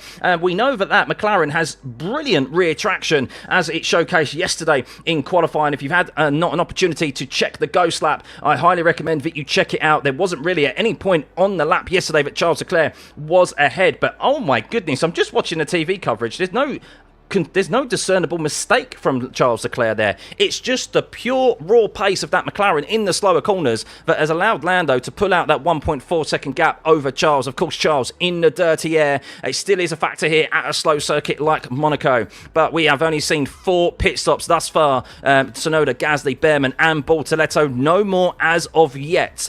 So we'll see and keep an eye on the progression of Yuki Tsunoda, who is on the hard compound tyre here. Gasly close behind. They have some clean air ahead of them, and well, they'll be catching the back of the pack probably quicker than Lance Stroll is able to lap at this moment in time. You can see Tsunoda and Gasly were 2.5 seconds, almost 2 full seconds quicker than Stroll last time around. As Behrman has just set the that is clean air for you, showcased right there, ladies and gentlemen. Ollie Behrman, a 1:15.5 in clean air, and wow, that is 3 seconds quicker than the leader of Lando Norris. That is what clean air can do for you. Of course, Lando and Leclerc will be looking at managing their tyres somewhat in this race to hopefully go as long as they possibly can. But wow, clean air at Monaco is king as they're looking to try and push back up, as Gasly is trying to force his way past Yuki Tsunoda at this current moment in time. But Lando Norris crosses the start-finish line, is in P1 and leads 1.6 seconds ahead of Charles Leclerc. Dave, thank you for the 199, by the way. Much appreciated, much love as we are in this Monaco Grand Prix. Yes, returning for every single race weekend this year. Behrman going quicker again. Look at those purple sectors from Ollie Behrman. Unbelievable at the moment from the Haas driver. This is what the teams knew starting this race. This is what clean air can do for you, and this is why it's so important when they make their pit stops later on in this race, whenever that may be, as Yuki Tsunoda has closed down again, 2 seconds quicker than Lance Stroll last time around, and they'll be catching the back of the pack with, of course, another pit stop to occur for those two, with everyone ahead of them still yet to make one. But Behrman's just set a 14.8. Unbelievable from the Haas driver right now. As you can see, that's 5 seconds quicker. 5 5 seconds quicker than Lando Norris in P1, who did a 19.1 last time around. Charles Leclerc now out to 1.7 seconds behind, and you can see that these two at the moment are in a league of their own. Charles Leclerc and Lando Norris. There's a 6-second gap from Lando to Oscar Piastri. Max Verstappen, who has struggled a little bit here this weekend with that Red Bull, not so much himself and his driving ability, but that Red Bull has not coped well with the slow corners here at Monaco. As he is on the hard compound tyre, however, and will be looking to probably extend further than Piastri, Leclerc and Norris ahead of him, who are on the medium compound tyre. Lewis Hamilton also there on the hard compound tyre, stuck behind his old rival and teammate, Fernando Alonso, who is looking to score his first points of the season, and Liam Lawson, who is down on a set of medium compound tyres, is losing time to Esteban Ocon at the moment, and this must be considerably frustrating to Alex Albon and Carlos Sainz. Sainz split strategy here for the Williams on the hard and medium compound tyre. Sainz on the hard and Albon on the mediums. And yes, Albon would love to get ahead of Liam Lawson if he can do, but of course we know how difficult it is to overtake here, and Alex Albon is on slightly older tyres as well. A considerable delta is required here, guys. 4 seconds is the time required advantage to get ahead of a car ahead. That is unbelievable. Normally it's at least a second. As just on board with Kimi Antonelli to see as he's following his teammate, and well, he's got good pace at the moment, Kimi Antonelli. He's very close behind his teammate, and would there be team orders to potentially allow Kimi Antonelli ahead, as Gasly has got past Lance Stroll and Yuki Tsunoda? As why is there a yellow there in turn 10? Is that Yuki Tsunoda having an issue? As Gasly, I think Gasly's had contact with Yuki Tsunoda, and Gasly is going very slow. I'm waiting to see the replay of what exactly has occurred, and well, this Monaco Grand Prix, it seems, but I can't seem to take my eyes away from the track map and the data, because something will occur, as he's been overtaken now by Behrman and Bortoletti, who's going very slowly. I do presume that there's been contact, and yes, I can see in the TV coverage Gasly has lost his front left suspension. There's contact between Gasly and Tsunoda, I believe, and I think Gasly may be retiring from this race. Let me see, and yes, his front left suspension has gone. The wheel is still attached. He's leaving sparks across the track, and he has been able to thankfully get back to the pit lane and stop a red flag in this Monaco Grand Prix. But Oscar Piastri under attack here, and I think Piastri side by side with Max Verstappen, and well, Oscar Piastri defends from Max Verstappen down into turn 10 there. What occurred with Oscar Piastri? He is struggling out there at the moment, as Max Verstappen just got really close to the rear of Oscar Piastri. What is occurring out at this Monaco Grand Prix? As I said, I can't take my eyes away because something keeps happening. That's normally not a sentence that I do say at the Monaco Grand Prix. But will Max Verstappen be able to have an opportunity here? He's very close with DRS open. Can he go for a lunge on Piastri into turn 1? No. But what occurred is there was a front wing, and well, it was yellow flags, and that's why... Oh my goodness. So basically, Oscar Piastri slowed considerably for the double yellows. Max Verstappen did slow as well. And well, he had to avoid basically the front wing of Oscar Piastri that is currently on the racing line through the exit of turn 11. So that's why Max Verstappen got really close to the back of Oscar Piastri. Pit lane entry is closed at the moment, no doubt due to the debris that has been left on track from Pierre Gasly. That's why there was a yellow flag briefly in sector from turn 13 to turn 16, the swimming pool section. And well, the drivers do have to slow considerably through there, and that is why maybe the McLarens are over-egging it a little bit. As I'm watching a replay of the incident, as Verstappen has got ahead of Oscar Piastri down into turn 11. They're side by side as they head into turn 12, and Piastri gains a position as Gasly just runs straight into the back of Yuki Tsunoda. Oh my goodness. What happened there between Yuki and Pierre Gasly? He just runs into the back of him. Such a big misjudgment here. And, well, they're being caught out under the braking into turn 10, the two McLarens, as Verstappen is all over the back of Piastri. And yeah, I don't know. I think Gasly's just got caught out by Yuki. I think he's just got caught out by the overspeed he had. But yes, have Charles Leclerc and Max Verstappen gone too quick through these double yellows? Of course, Lando got stung by the double yellows back in Qatar last year, of course, and lost the potential for a race win and at least battling with Max Verstappen. And no doubt the McLarens are being extra cautious this time around as well. Yuki Tsunoda is super fortunate that he is even still in this race. That right rear suspension of the Red Bull, super strong as it currently stands. But Lando Norris, yes, still double yellows there because that front wing is so close to the barriers, and I'm quite surprised that they haven't really removed that double yellow yet. And you can see Lando, the gap considerably close under braking, and well, maybe is there potential penalties coming for Max Verstappen and Charles Leclerc for going too quickly under double yellows, as that now has been cleared, but that has allowed Charles Leclerc to close up that gap by half the margin to Lando, and Piastri has, well, lost considerable amount of time to Verstappen as the pit lane entry is now open. Dramatic scenes here at the Monaco Grand Prix. 68 laps remaining. We've lost Pierre Gasly after a very big misjudgment of running into the back of Yuki Tsunoda, as Piastri there under pressure from Max Verstappen. You can see one slight little lockup will allow Max on the hard compound tyre to take advantage and get past him on track, as there's a radio message from Max Verstappen, and let's listen to him and see exactly what he said, whether or not he's going too slowly or not. But Stefano, thank you. Welcome to the pit crew. As Verstappen is stating that Piastri would have taken my front wing off. He didn't leave space as they went side by side earlier on through turn 13 there. So interesting there for Verstappen. Interesting battling here. Side by side action at Monaco. Yes, you heard that correctly, ladies and gentlemen. Side by side action here at Monaco today. Unbelievable. But if you're just joining us, thank you. Welcome to the stream. Lando Norris leads from Charles Leclerc by 1.2 seconds now. Piastri in P3 leads a second over Max Verstappen in P4, who have gone side by side. Piastri potentially being overcautious from that double yellow through the Nivelle chicane, which allowed Max Verstappen a couple of times to get an opportunity at an overtake, which has meant Max Verstappen has complained on the radio to Piastri. So I'm watching the replay now of Oscar Piastri and Max Verstappen, and well, he's just covered him off there. It wasn't side by side action, but Piastri covered off Max Verstappen. He was never ahead there. Max Verstappen, of course, not happy, as you wouldn't be with being the driver behind. But yes, Max Verstappen in P4. Isaac Hadjar going about his business quietly there. Nice, lonely race he'll be hoping for today, as he currently sits in P5. Fernando Alonso in P6 with Lewis Hamilton in P7. Ocon 8th, Lawson 9th, Albon 10th, Sainz 11th. The top 11 are as they were, and you can see that gap,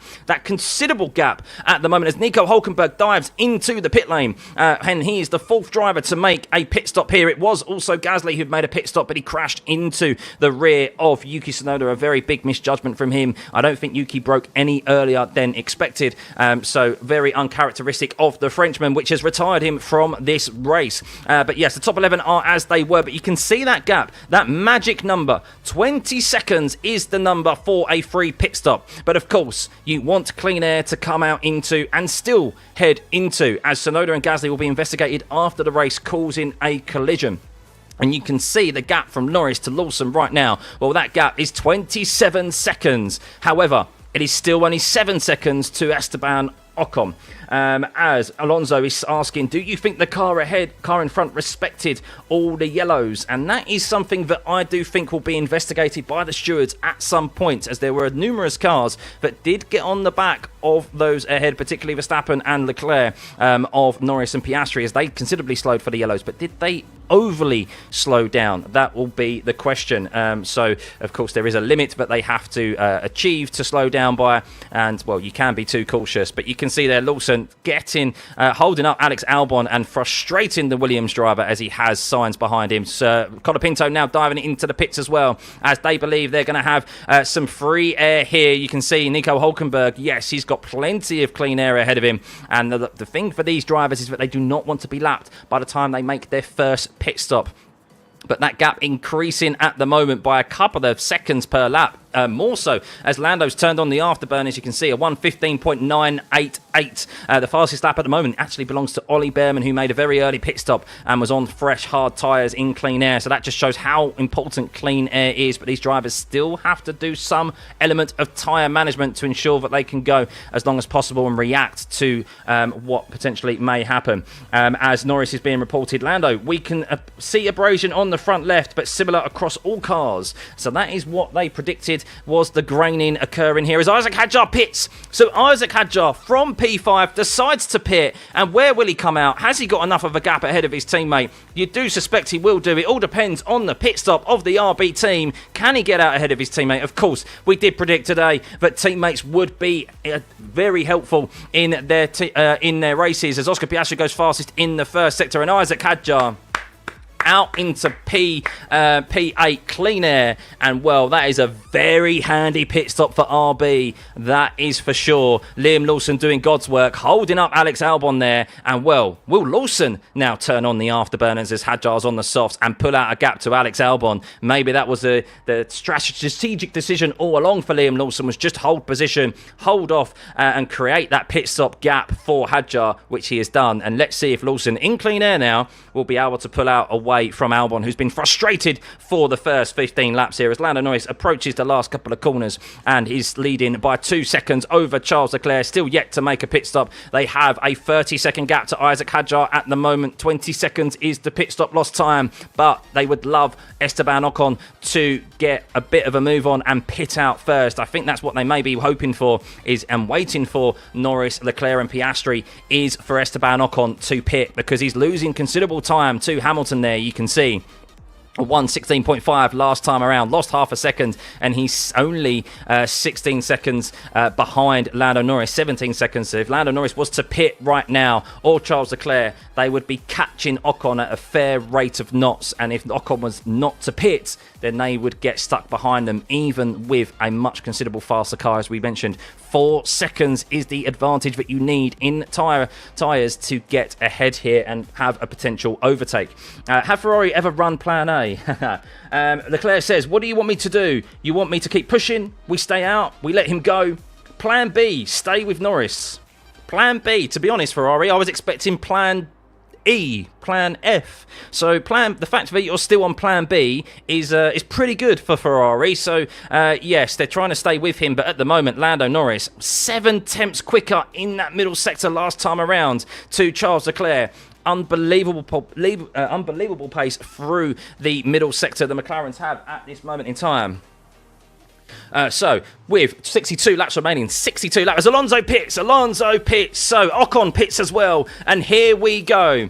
Will we see Norris and Leclerc respond here? Will we see them dive into the pit lane? Let's see what they do. Will they just keep the pace up and keep pushing for this gap? I think that's what they may do, looking at the pace of Lando at the moment, now into the 1:14s, because no one is catching him at the moment. Hadjar, even on a brand new set of softs, is not going quicker than Norris. He's actually a second slower. But Fernando Alonso comes out behind Isaac Hadjar.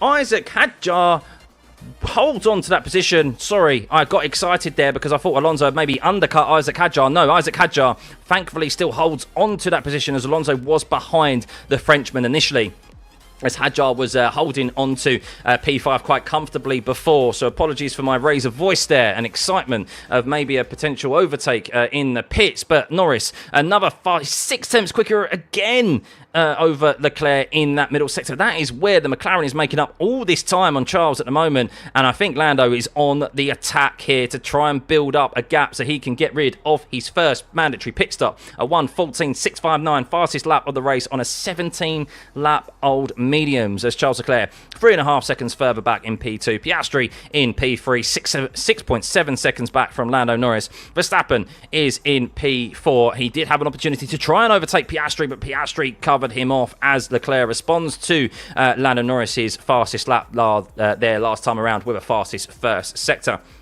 Hamilton is up 2 positions because of Hadjar and Alonso pitting, and Esteban Ocon has also pitted as well, as Hamilton responds and asks, what do you need from me? Push now. This is our race. So this is very important stint right now for Lewis Hamilton, who is on the hard compound tyre, expected to go long here in this first stint, and he's got clean air ahead of him so he can focus on lap times and try and solidify a P5. Can he pull out a gap to Hadjar and Alonso? That is what they're going to be focusing on, so we'll keep an eye out on that. 10 seconds is the 19 seconds is the gap to Hamilton and Hadjar at the moment. Remember, 20 seconds is the pit stop lost time, as you can see on your screen, and that's what Hamilton will be looking to pull out to try and get that pit stop and come out ahead of Isaac Hadjar and maintain those 2 positions gained in the pits. But Charles Leclerc does respond to Lando Norris's fastest lap last time around. Well, 1:14.8, so that's better from him. As Fernando Alonso is told to keep... as Fernando Alonso is told to keep pushing right now, and Alonso responds, I can't push now, very aggressively on the radio from the Spaniard. So very aggressive from him. As Lewis Hamilton's in the pits, wow, Lewis Hamilton in the pits. I thought he might stay out, but maybe they think they've seen a gap. Is it enough? It's very close between Hamilton and Hadjar as Hadjar approaches the first corner. Has Hamilton been able to get out ahead of Hadjar as he's approaching very quickly here, and Hamilton gets out ahead, and the Ferrari mechanics, who lead the leaderboard at the moment for the fastest pit stops this season, have done their God's work again for Lewis Hamilton, as Hamilton comes out ahead of Isaac Hadjar and maintains P5, and that is a very, very good pit stop and strategy there from Ferrari. Yes, that is... I did just put those two descriptions in the sentence there, and you did not mishear me. Yes, good strategy call and good communication, and a good pit stop by Ferrari means Hamilton is up 2 positions into P5. Of course, he would have started P4 today if it wasn't for a free-place grid penalty afforded to him for impeding Max Verstappen. As Lando Norris is in the pits. Lando Norris in the pits, the leader of the Monaco Grand Prix. He maintained the lead down into turn 1 from Charles Leclerc, pits from the lead, and gives up track position from Charles Leclerc. How will this play out from McLaren? Of course, Charles Leclerc still yet to make 2 pit stops. He's extending his stint. He's gone fastest in the first sector. It is full attack now, no doubt, for Charles Leclerc. And he'll be lapping Behrman and Stroll very quickly, as Lando Norris has a 16-second gap, 17-second gap to Charles Leclerc. Now, how will this play out? Unfortunately for Charles, he doesn't have Hamilton as a rear gunner, as Hadjar's in the pits again. What are they doing? Oh, no, hang on. No, this is genius from RB. This is genius from RB. Liam Lawson, he should be bought a pint by Isaac Hadjar after this race, because Lawson has done the proper teammate's job here, as he's held up Albon again, and he's allowed Isaac Hadjar to make 2 pit stops already, and Hadjar can go to the end of this race. Liam Lawson, wow. Wow, unbelievable drive from Liam Lawson to play the team game there, as Isaac Hadjar has got 2 pit stops out the way and done with, and well, Piastri now into the pits as well, as he is relinquished from P2. So it is Leclerc leading from Max Verstappen, Oscar Piastri in P3, Norris in P4, Norris now in P3 with Piastri P4, Hamilton in P5, and well, we have the only driver thus far to make 2 mandatory pit stops, two drivers to make 2 mandatory pit stops thus far, as you can see there on your screen briefly, is Isaac Hadjar and Ollie Behrman. But Isaac Hadjar in particular, the RB team working tremendously well with their strategic call here. Lawson has held up the pack. He's frustratedly held up the Williams, as it is so difficult to overtake here at Monaco. And Hadjar now has clean air ahead of him, can go to the end of this race. And if there's a red flag or a safety car, he is in prime position to make advantage of it, and it will not affect him. So Lawson now getting a move on. Lawson has held up Albon and Sainz for 20 laps, and now he's pulling away from the Williams driver. That must be so frustrating for Alex Albon, as Lawson can now follow his teammate and try and focus on his own race. With 58 laps remaining, still a very long way to go here in the Monaco Grand Prix. We have seen carnage already at the start of this race. Bortoletto into the barriers. We've seen overtakes here at Monaco, and we've seen Pierre Gasly just steamroll into the back of Yuki Tsunoda, but still no red flags, thankfully, and no full safety cars. So Hamilton is, so Norris is in P, Charles Leclerc, yet to make a pit stop, is in P1. He has a 16.3 second lead over Lando Norris. That gap slightly closing, however, as Lando sets a 1:15.2 last time around, and Charles set a 1:15.7. Piastri is in P4 with Hamilton in P5. Max Verstappen still yet to pit as well, up the top of your screens there. Alonso trying to push as hard as he can and away from Esteban Ocon, as he has been, as he still has to make another pit stop with Isaac Hadjar, who was ahead of him, has already made those 2 mandatory pit stops. In P8, Liam Lawson trying to pull away from Alex Albon in P9, doing God's work and playing the proper teammate role for Isaac Hadjar, holding up Albon and Sainz and Russell and Antonelli to ensure his teammate can get those 2 pit stops out of the way and done with and can go to the end of this race. Albon in 10th, Sainz in 11th. Russell and Antonelli have made up 2 positions at the start of this race, mainly from a couple of drivers making their pit stops in 12th and 13th. Tsunoda in 14th, very fortunate to still be in this race after that contact. No fault of his own, I believe. I think he broke okay as Charles Leclerc pits. Charles Leclerc into the pits, ladies and gentlemen. Let's see where he comes out. Of course, still one more pit stop to occur between the McLarens and Charles Leclerc. So let's see how they get on. Charles Leclerc, what is the gap to Lando? It was around 3 seconds, 3.5 seconds when Leclerc pitted. When Lando pitted, and that gap now is up to 4 seconds. So Lando Norris was able to make use of that, I'd say undercut, not really, but getting use of those newer tyres, get them up to temperature and pull out and extend his lead, his net lead over Charles Leclerc, because at the moment, the gross lead is to Max Verstappen, as you can see, up 3 positions, started on the hard compound tyre, and you know what would throw a spanner in the works right now, guys, don't you? A red flag. A red flag right now would have fooled Max Verstappen track position and jumped to the front. However, what Max Verstappen would unfortunately still have to do is make another pit stop, because he has not yet to change his tyres, as Lando Norris has already changed the set, as has Leclerc, as has Piastri and Hamilton. They would all adhere to the free tyre rule. 3 sets of tyres that are mandatory here this weekend. So while the 2-stop is in effect mandatory, it's incorrect wording. It's actually 3 different sets of tyres that are mandatory that you have to use that adhere over 2 different compounds, and you can get rid of one of those mandatory tyre changes under red flags. So Max Verstappen, interested to see how Red Bull approach this race now, as he is in the lead and still yet to make a pit stop. Lawson still yet to pit, as is Alex Albon and Carlos Sainz, with George Russell and Antonelli, and Yuki Tsunoda is in P14. So yes, only a few drivers yet to make their first pit stop. The 2 drivers on the grid who have only fulfilled their 2 mandatory pit stops, or those tyre changes as we mentioned, are Isaac Hadjar in P8 and Ollie Behrman down in 19th. So yes, still a lot more changes for position to occur here at the moment, but as the race currently stands out on track, Lando Norris has a 6-second lead over Charles Leclerc at the moment. It really would, if you suspect it, it really would have to take a safety car or a red flag with a standing restart for something to happen for Lando not to win this race today. I know that potentially is commentator's curse, but yes, Charles Leclerc 6.6 seconds back from Lando. Piastri now looking to try and catch Ferrari, as Piastri says, so now what's the plan? Because that didn't work very well. The plan is to keep the safety car gap on Hamilton and go with Leclerc if you can. So, not entirely sure what Piastri said didn't work well. Maybe they was thinking about trying to get past Charles Leclerc. That was their plan, no doubt.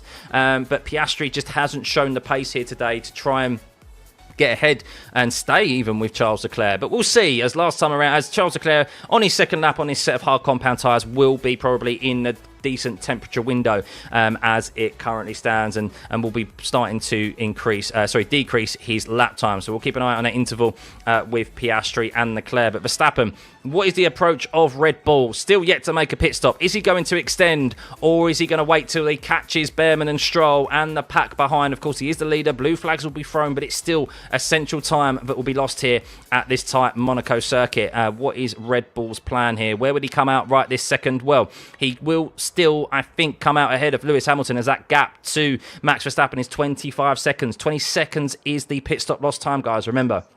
And guys, if you're enjoying this stream, hit the like button and hit the subscribe button if you can. 15,000 of you in the stream pretty much right now, and continuing to grow. We'll be back, of course, next week for Barcelona to round off this triple header. A big technical directive that has been a big talking point in the previous weeks. Flexi wing change coming next time around. Will that have an effect on the McLarens and their pace, as they are out front at the moment? Net out front with Lando Norris in P2. Max Verstappen still yet to make his first pit stop and still has 2 pit stops remaining here.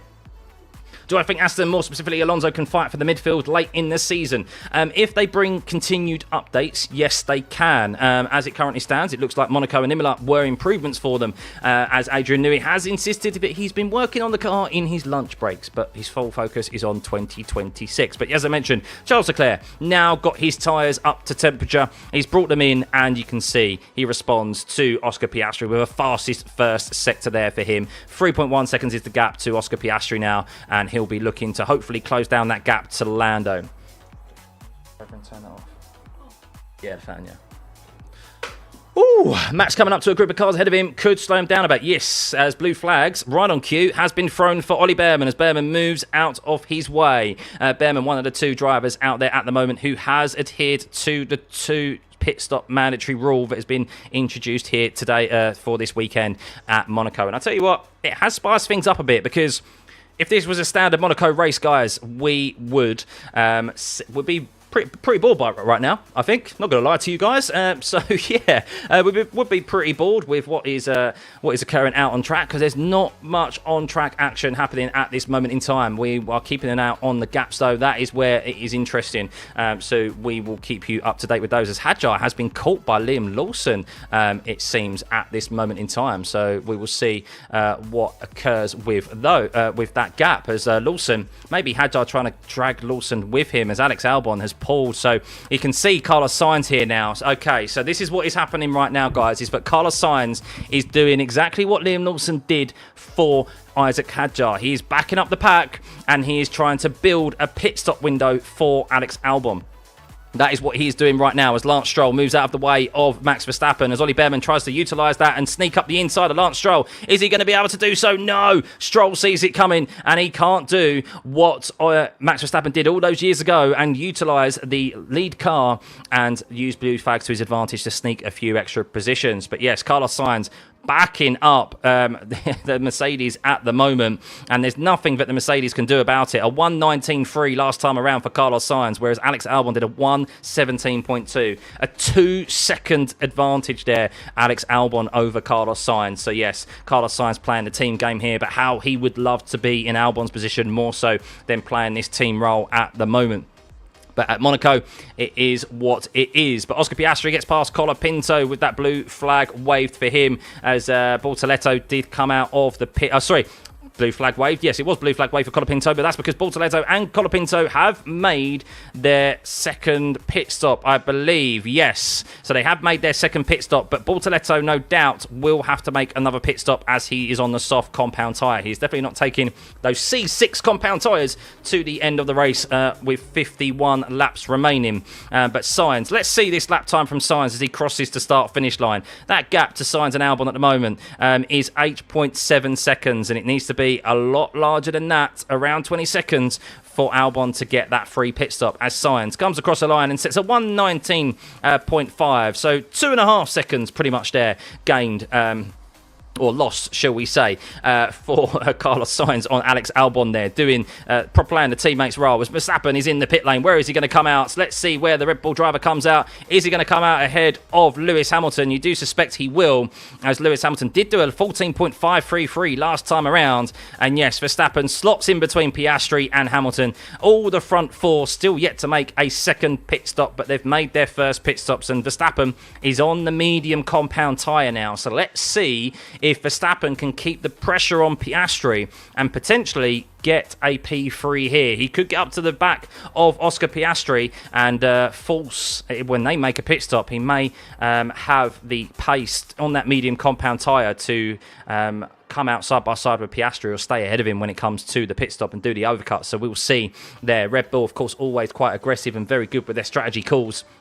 So we'll see how that plays out as Esteban Ocon dives into the pit lane as well. We're starting to see drivers with 50 laps remaining adhering to their two pit stop rules. Sainz and Russell went side by side through Rasgas there through turn 18. Carlos Sainz holding up the pack here. George Russell not happy and wanting to get a move on. Went for a lunge on Sainz, it seems. And Sainz just holds off George Russell and says, not today. 19.7 seconds, 19.6 last time around to Albon's 16.7. I understand the frustration, but that could cause damage, of course, on the Mercedes car or that of Carlos Sainz, and it could bring out a safety car or cause some debris of some kind, as I'm just watching the replay now of what occurred here with George Russell on Carlos Sainz, and it wasn't quite a lunge, it was just very, very close under the rear wing of Carlos Sainz. As Sainz is going so slow through the corners right now as Lando Norris is approaching the back, he is now on the back of the field. Ollie Behrman, Lance Stroll in his way. It's always interesting trying to lap Lance Stroll. He's hardly the kindest of drivers when it comes to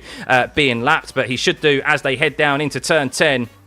And Ollie Behrman trying to take advantage again and close up that gap to the Aston Martin, and he doesn't quite do so.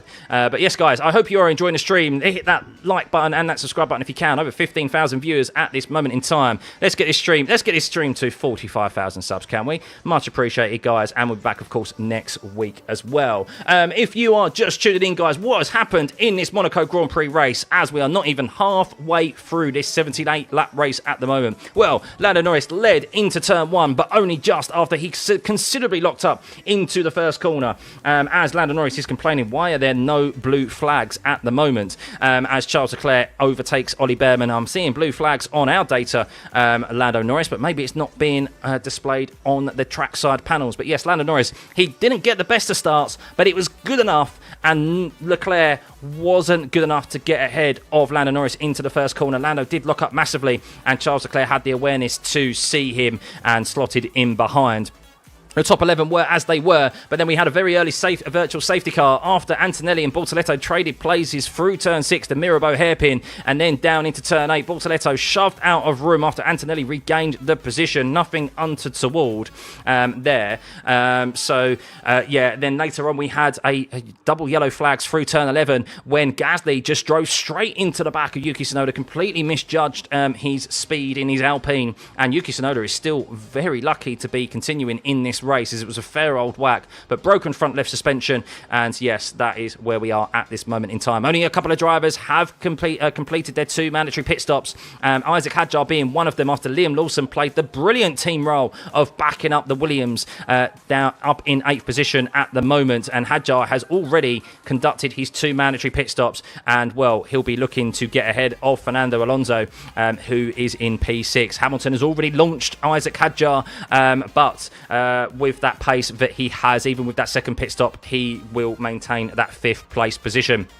But at the moment, out on track, as Ocon has just adhered to his second pit stop, with Albon still yet to make that, and Liam Lawson as well, you can see. But Carlos Sainz is backing up the pack and has been doing so for a number of laps now. George Russell getting very frustrated. Nothing that they can do about it, as they're still yet to make a pit stop as well. They're on the same compound of tyre, so no advantage, an extra level of grip that George Russell can even try and attempt ascend on Sainz. But you can see the magic number is 20 seconds. That is what Carlos Sainz is trying to build there, that interval to Esteban Ocon is 14.6 seconds, but Alex Albon is a further 2 seconds up the road there, so that gap at the moment is probably around 16 seconds, 17 seconds, so still a few more laps to go, as Charles Leclerc is saying this is a joke on the radio in relation to lap traffic, but that is the nature of Monaco. Charles Leclerc 5.4 seconds back now from Lando Norris, as Norris is, as we know, in that McLaren in clean air is arguably the quickest car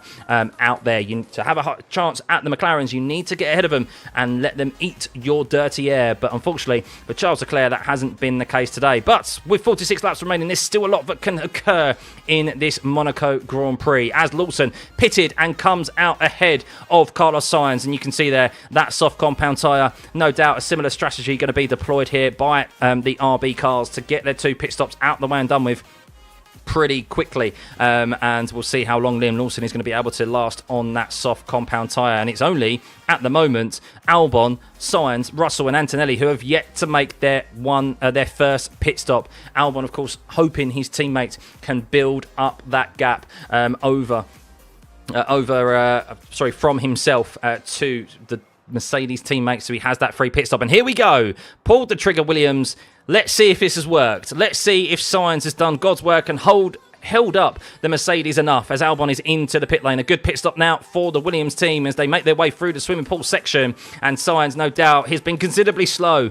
He's been very late on throttle through turn 18 and turn 19. So much so that George Russell has been under his rear wing so quickly. As Verstappen says, all my shifts feel like the Monaco Grand Prix of 1972 at the moment. So not too happy. As yes, Alex Albon gets out ahead of Charles Leclerc. He's about to be lapped by him. But Carlos Sainz doing absolute God's work there, being the perfect teammate. He wishes he was in Albon's position instead. But that has got Alex Albon's first pit stop window cleared, done and dusted. Still another one to be conducted for Alex Albon, though. And let's see what they do with Carlos Sainz now as George Russell falls back a little bit as the leading pack are making their way through. Leclerc made up 2 seconds to Norris on the last lap. He made up a second on Norris the last lap, but Norris does have a 6.3 second lead over Charles Leclerc, so nothing too much to worry about for Lando Norris at the moment, other than that second pit stop, which he's still yet to make. Oh, did he drive in 1972? He wasn't even thought about in 1972. Neither was I. Neither was many of us. AF1 Daily, thank you guys. Thank you for the kind words. I am seeing them through the chat, of course, trying to provide you guys and keep you up to date with this tricky Monaco Grand Prix with all these pit stops, all these strategies ongoing at the moment. If I am doing a decent job and you are enjoying this stream, hit that subscribe button. It'd be much appreciated, of course. 1,600 likes, over 15,000 of you in here at the moment. Big thank you. We still have more than half of this race remaining. 78 lap Monaco Grand Prix. Still, a lot can happen here. A lot can happen. We have already seen contact from multiple drivers. We have seen drivers getting frustrated, and with frustration breeds mistakes. So that can happen at definitely a place like Monaco. But we are seeing those gaps formed at the moment as Lando Norris is nearly about to, well, he won't be long till he's about to lap car number 8th position, which is Esteban Ocon. But Charles Leclerc is setting similar lap times to Lando Norris, but he is just not as quick than Lando. The time he has lost all throughout today has been in that middle sector, but no doubt, as I say that, Charles Leclerc will probably go quicker in that middle sector. No, he doesn't, but yes, that proves me right there, thankfully, to an extent. But yes, Leclerc in race trim has just not had the pace through that middle sector, the tight, twisty sector. Through turn 5, 6, 7, 8, 9, all the way through to turn 12. The McLaren has just been supreme over the Ferrari, and that has meant as Charles Leclerc is just each and every single lap a couple attempts slower than Lando, who currently has a 6.7 second lead. But it's interesting here where they're going to be able to find a gap. 20 seconds would bring him out behind Lewis Hamilton, but of course he doesn't want to be brought out behind Lewis Hamilton, because if he does, Hamilton is just going to back him up like we've seen from Lawson and Sainz today, fighting, doing the good fight for their teammates. So at the moment, Norris has to stay out there for as long as possible. And who will be the first to pull the trigger out of this front four? We will see. Bro, is there so much traffic in Hamilton's way? They all have to deal with traffic. They all have done so. They all have adhered to it at the moment. No one's really been able to take advantage of the blue flags and sneak a couple of positions like we saw from Max Verstappen all those years ago. Stewards are blind today? No, I don't think so. 72, that's when you started watching F1, Rory. It was the movie reels back then, and we didn't have TVs in South Africa yet. Wow. Yeah, going back in the day. Now look at us. You're watching F1 through data and my commentary on YouTube. How times have changed. But thank you everyone for tuning in as always. As Carlos Sainz still holding up George Russell now. Let's see if he's going to be able to. He's going to do exactly the same thing again like Liam Lawson did and try and build up that second pit stop window for Alex Albon, who did go onto a set of medium compound tyres. Of course, today, while it is technically a 2 mandatory pit stop, the only reason under green flag conditions it's 2 pit stops under green flag conditions, as George Russell's going very slowly. George Russell is going very slowly, ladies and gentlemen. Oh no. Okay, did surprise you. I think the Mercedes have George Russell there had a transponder issue.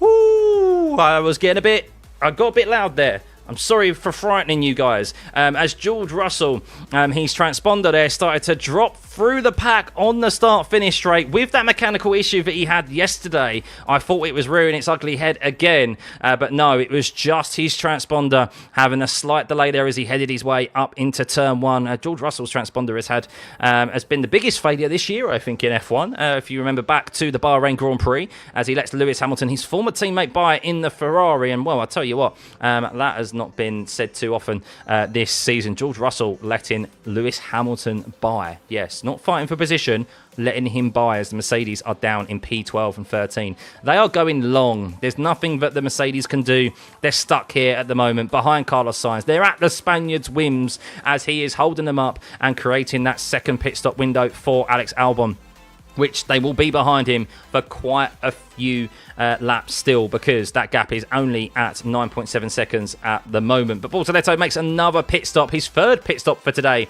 He's conducted one more pit stop than he necessarily needs to in P19. Unfortunately, shoved out of position by Kimi Antonelli earlier on into the barrier, which lost him his front wing, and he took probably an unplanned pit stop on the first lap. But those drivers who did pit on the first lap, well, thus far, it hasn't worked out too well for them. Yuki Tsunoda in P14.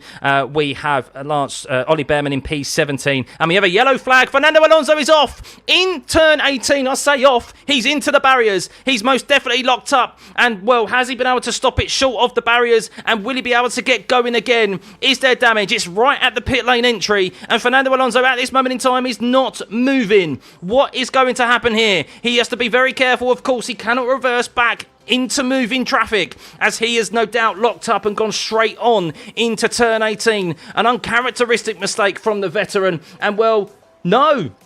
Fernando Alonso, his engine's blown up. No! Fernando Alonso, he has pulled off into an escape road. The rear of his car is smoking, and the Aston Martin engine, the Mercedes engine, transferring to Honda next season, well, Fernando Alonso is unfortunately out of this race. No, Fernando Alonso. He cannot score a point.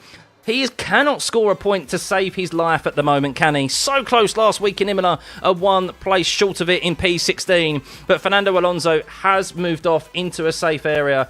Fernando Alonso, maybe he has a point, but he's the unluckiest driver in F1. Maybe he has a point.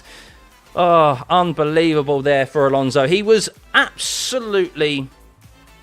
He was odds on to score points today. Odds on to score points today with 40 laps remaining, and that is a real shame for him. A mechanical issue, something he's not in control of. He had a brake failure in China that removed him from point scoring positions very early on in the race there, and well, he's had an engine issue this time around as well. In an Aston Martin that was working this weekend, and well, an Aston Martin that is going to go away with definitely no points scored. The Stroll is down in 15th place, so that's a shame for Alonso. But what that's done for Isaac Hadjar is removed an obstacle for the Frenchman as he moves up into P6. Ocon is in Hadjar moves up into P6 as Alonso still had to make another pit stop. Ocon up into P7, Lawson into P8. Everyone below Alonso has moved up a position, and that has, importantly for Carlos Sainz, moved him up into that final point scoring position as he is doing still that teammate's job of holding up the Mercedes and the pack behind, as that gap is now out to 15.5 seconds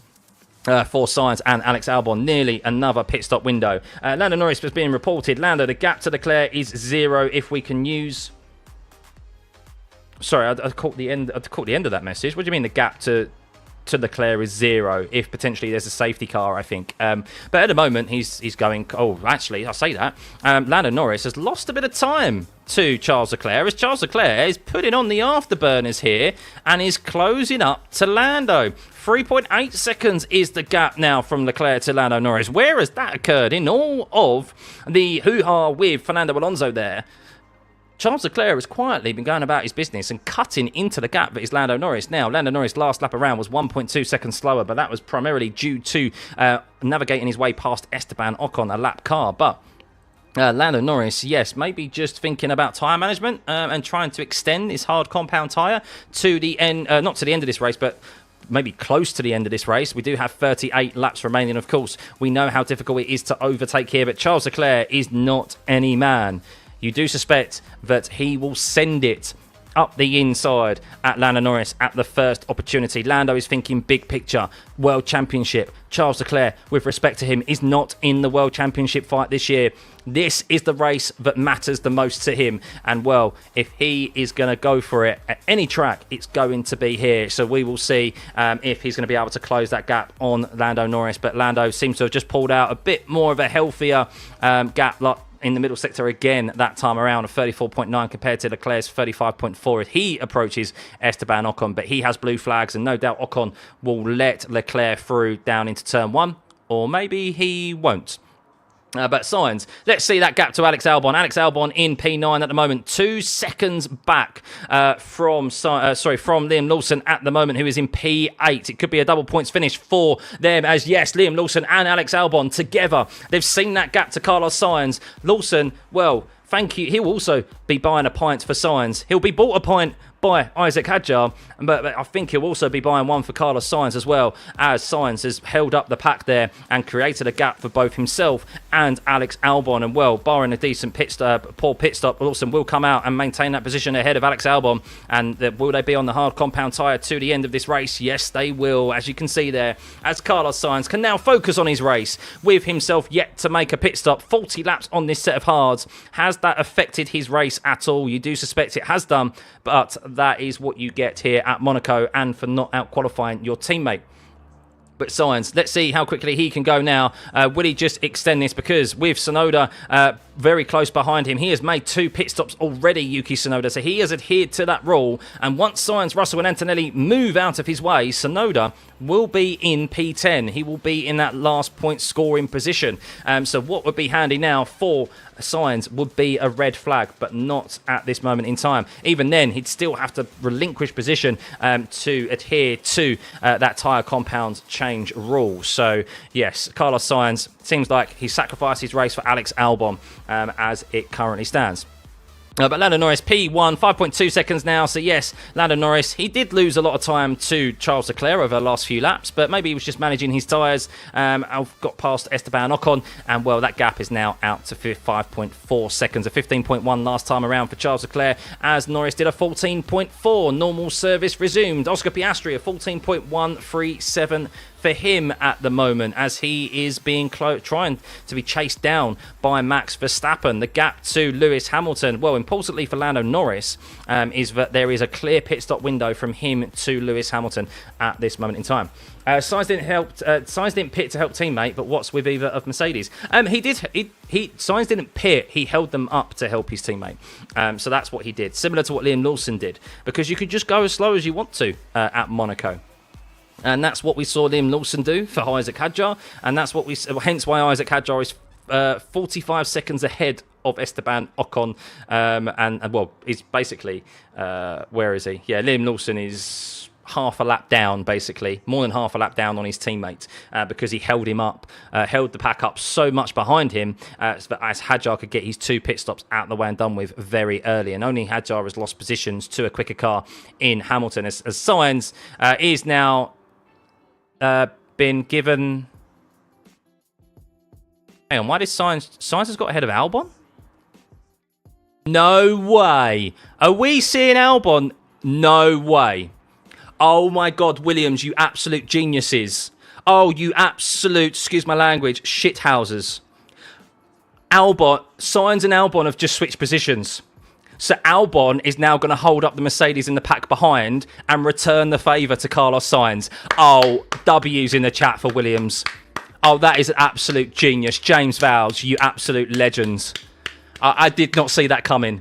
That is unbelievable shithousery. And if I'm George Russell, I'm foaming at the mouth right now. There's nothing you can do about it. Wow, if you're just watching, guys, Carlos Sainz has just spent the last 20 or so laps holding up George Russell and the Mercedes and the whole pack behind to build a gap for his teammate so that he could get his 2 mandatory pit stops out the way and done with. And, well, what has just occurred? Alex Albon has dropped all the way back and he's swapped positions with Carlos Sainz, and now he's going to return the favour. Unbelievable teamwork here. Of course, it's all on whether or not Alex Albon can maintain his position. But with 2 lap old hard tyres, this is going to be comfortable for Williams, and that is genius. That is absolute genius. I did not see that coming. We thought we'd see shenanigans here today. I did not think we'd see it from Williams. That is... I'm sorry, you have to play the game. Don't hate the player, hate the game, Job. But yes, guys, that is the nature of Monaco. That is the nature of this two-stop strategy, and that is what we're seeing implemented here. Of course, it could throw a spanner in the works if there is a red flag or a safety car. But we will see what occurs. But Carlos Sainz, a 1:15.8 last time around on 43 old lap hards, as we are hearing from James Vowles right now. Hang on.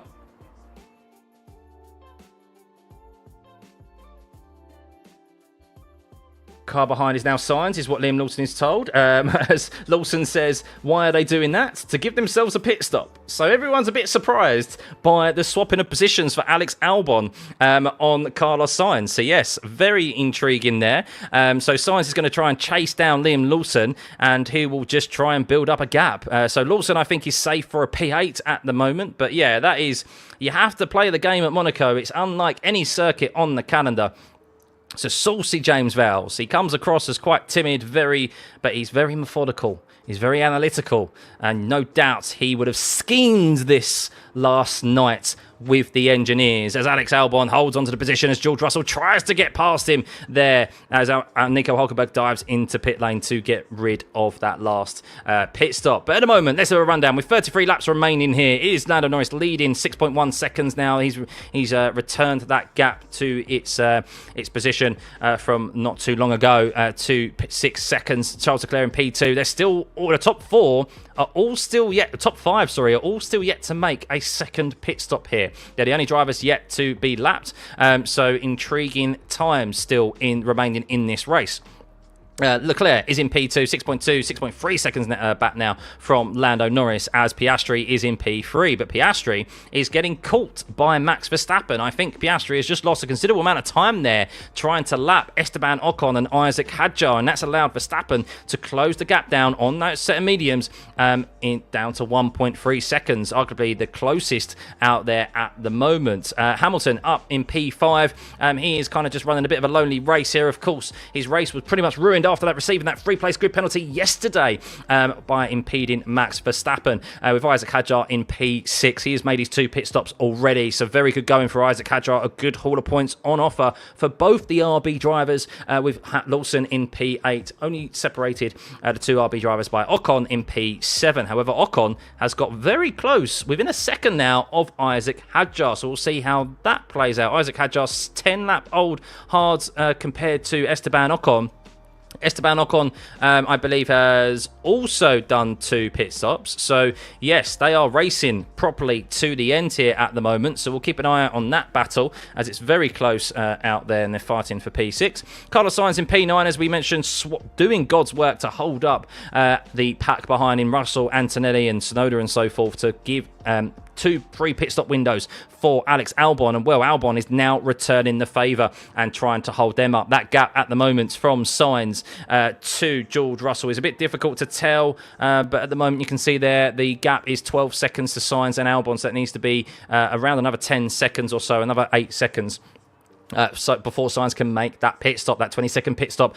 Lost time is the key number we're looking for. George Russell stuck throughout this race behind the Williams rear wing. He probably knows how to spell Atlassian 20 different ways by now, with him staring at that for 48 laps now.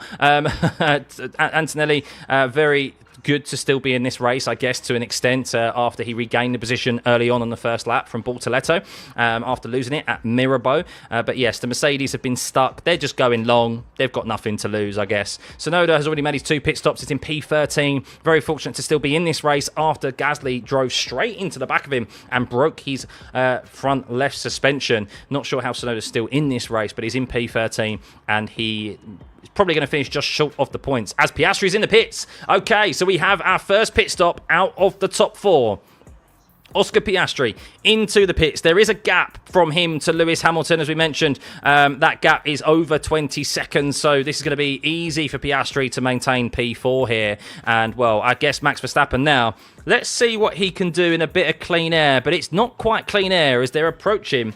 As Russell is reporting, he's driving dangerously slow. He's just slamming on the brakes at all areas, and that's what George Russell is reporting to the pit wall for Alex Albon. Maybe, of course, warranting a penalty there. But Alex Albon is lapping at 119.3, and that was what we saw Carlos Sainz do for multiple laps as well. So it's no slower than what Carlos Sainz was driving, but it is 4 seconds slower than Carlos Sainz and Liam Lawson are doing at this moment in time.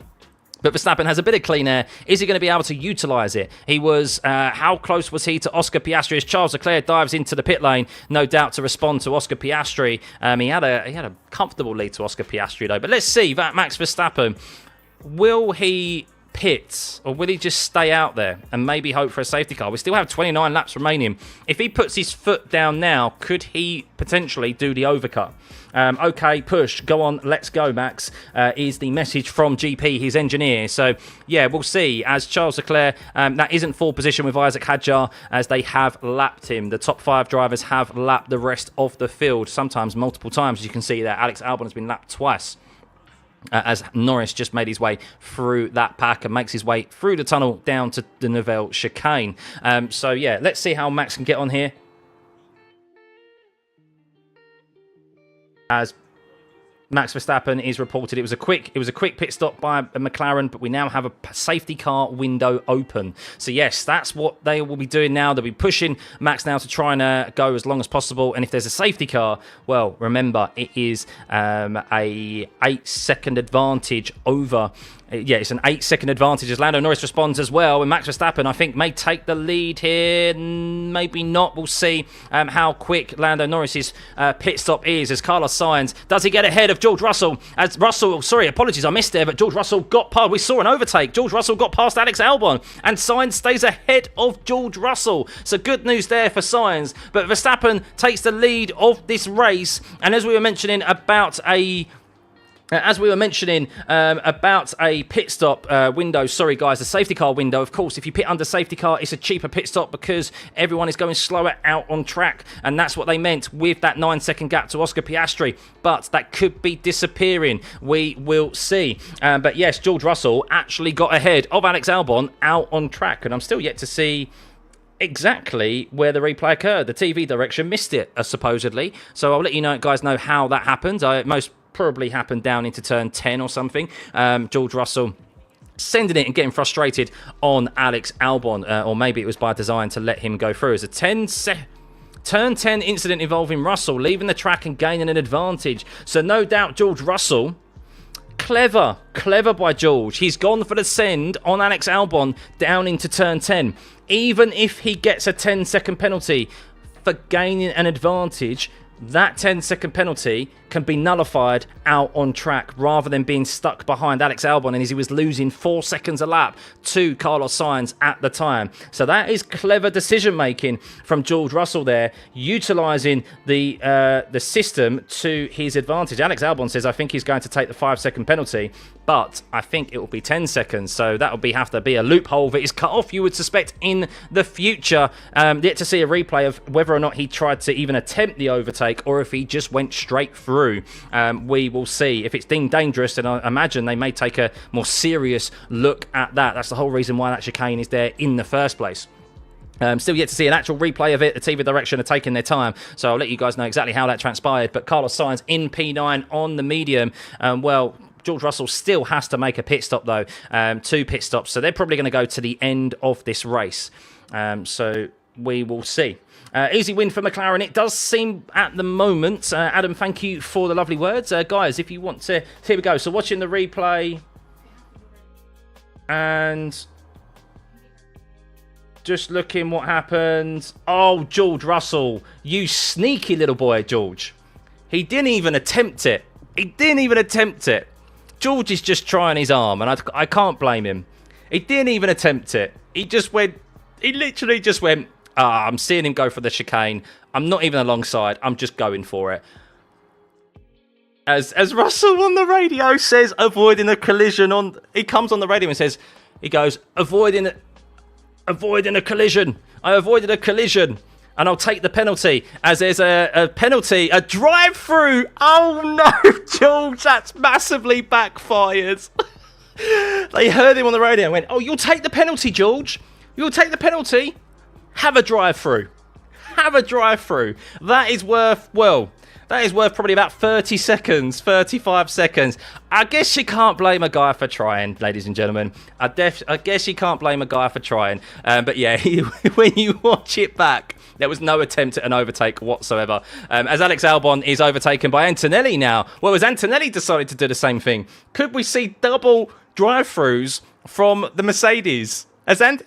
Don't tell me Antonelli, just as George Russell has been issued a drive-through penalty, Antonelli's done the same. Oh, please don't tell me they've done that. Because it's a drive-through penalty because he had made no attempt at an overtake. He was a car length behind and he just went straight through. Blue flag means that a faster car is coming through. A lapped car, you're about to be lapped. You have to move out of the way within, I think, 4 corners. Oh, Antonelli, you sneaky boy. The Mercedes are trying it. Antonelli, oh, smart. Antonelli, oh, he's let Albon back through. So Antonelli just literally let off the brakes, rolled almost into the back of Alex Albon and avoided the collision. But then he's given the position back to Albon, and I thought he was going to hold on to it, but maybe they went, George has just got to drive through. So he was being smarter and trying to say, I avoided the collision, whereas George was nowhere near whatsoever. So shenanigans from the Mercedes team out there. But it's backfired for George Russell. You can't blame a guy for trying, as his race was being ruined by the Mercedes. As Alex Albon is in P11. And, well, what is that pit stop window to Carlos Sainz at this moment in time? Well, he's nearly built up another one for him, as Antonelli is having to let Lando Norris by as he is chasing down Max Verstappen, who currently has the lead of this race, still yet to make that second pit stop, hoping potentially for a safety car with 25 laps remaining. And I tell you what, with drivers like Antonelli and George Russell causing shenanigans out there, it could still happen, guys. But Lando Norris is your net leader in P2. He has adhered to the 2 pit stops, as has Leclerc, as has Piastri, as has Lewis Hamilton has not adhered to the 2 pit stop rule yet at the moment either. So Lewis Hamilton's still yet to make a pit stop. No doubt trying to... he's got... Lewis Hamilton's fine, of course, because he's about to lap Isaac Hadjar for the second time. So the top 5 have nearly lapped the field considerably here. But Hadjar in P6, a good race for him at the moment. Ocon in P7. Liam Lawson in P8. Carlos Sainz is in P9. George Russell is in P10 and Albon is in P11. Still trying to hold up the field so that he can build a pit stop window for Carlos Sainz. And then no doubt there will probably be a swap of positions maybe later on towards the end of the race. Has Carlos Sainz done that second pit stop? No, not yet. Carlos Sainz hasn't done that second pit stop, so he's only just made it. As George Russell is being told, he's got... he's just been told... Oh, he's doing Jose Mourinho. George Russell has just come on the radio, been told he's got a drive-through penalty, as he's taking that right now, guys. You can see him serving it on the standings and on your track map driving through the pit lane. He says, I prefer not to speak.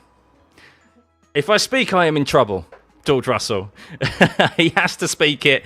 He has to take it. Otherwise, if he doesn't take the drive-through penalty, it will carry over to Barcelona next week. But George Russell's race, yes. To be honest, it was ruined yesterday after he had that mechanical failure, that power unit failure, which cost him to retire from qualifying in Q2 and start 14th place. Real tricky race for the Mercedes, even with a potential outlier of trying to pit early and try something outside the box. But we've seen no safety cars here. We've seen no red flags, so no way that these teams have been able to benefit. George Russell as well cannot take that drive-through penalty, by the way, ladies and gentlemen, under pit stop. You have to take the drive-through and then you have to go back and do a pit stop. So that's the whole idea from it. So yes, drive-through penalty for George Russell. His race is ruined. He's still in P10 technically ahead of Alex Albon, but he's still yet to make his 2 pit stops. So yes, if a driver here, ladies and gentlemen, fails to make their 2 pit stops, then they will have 30 seconds added, a drive-through penalty in a sense, added to their time at the end. So drivers could potentially do that if they want to. So more shenanigans may be on offer at the end, but only a couple of drivers are yet to make their full 2 pit stops. One of those is Max Verstappen in particular, but Yuki Tsunoda is nowhere to assist him at the moment, as Yuki is down in P13. One of the drivers to pit at the end of the first lap. It hasn't really worked out too well for him. He will be gaining a position from Kimi Antonelli and George Russell when they decide to pit, as Lewis Hamilton is in the pit lane now to adhere to this 2-stop mandatory rule. And well, yes, he is going to finish probably P11 as it currently stands, with Albon about to move up, as Norris is being told, okay, mate, you're doing really good. Obviously, Verstappen will try and hang it out for a VSC or worse. So, yes, we'll see what Verstappen does. Will he be able to hold up? Will he be able to hold up Norris? Probably he will. And that is going to make things a bit tasty here, with Charles Leclerc, no doubt, looking to take an opportunity here. So, let's see what occurs. Max Verstappen is going to make the last 20 laps of this Monaco Grand Prix interesting. Max Verstappen going to hopefully stay out there, bunch up this front 3. He's still yet to make a pit stop, but he's got a considerable gap to Lewis Hamilton at the moment. 44 seconds to Lewis Hamilton. So how quick can Lewis Hamilton go? As we mentioned, Max could, in effect, not take that second pit stop and get a 30-second time penalty and still finish in P4, where he started. Whereas if he doesn't, if Lewis is able to close down that gap, then at worst case, he's going to finish P5. So I guess, what have you got to lose for Max Verstappen at the moment, rather than stay out there? And this is where we're starting to see these rules be utilised, or shall we say, taken to the max. We know Max Verstappen, he often gets praised, doesn't he, for utilising the rules and knowing the rules better than anyone. And we could be seeing that in full picture here. So Max Verstappen leading, still yet to make a second pit stop. With 21 laps remaining, he's holding out for a VSC or a safety car or even a red flag. A red flag right now would put Max Verstappen at the lead of this race, because he would then adhere to the 2-stop rule, the tyre change rule. Norris and Leclerc have already made their pit stops, and well, that means that Max would have track position. So let's see what this last 20 laps has in store for us, guys. Have you been enjoying this stream? We have 19,000 of you in here right now. Hit that like and subscribe button. Only 1,900 likes. Let's get this stream to 45k. Only a few more. It'd be much appreciated, guys. We'll be back, of course, for Barcelona next week. We'll be sticking around after the race ends as well to take in everything that did occur in this race. Listen to the driver interviews. We don't just dip off once the race ends. So stick around if you want to have a chat and ask a few questions.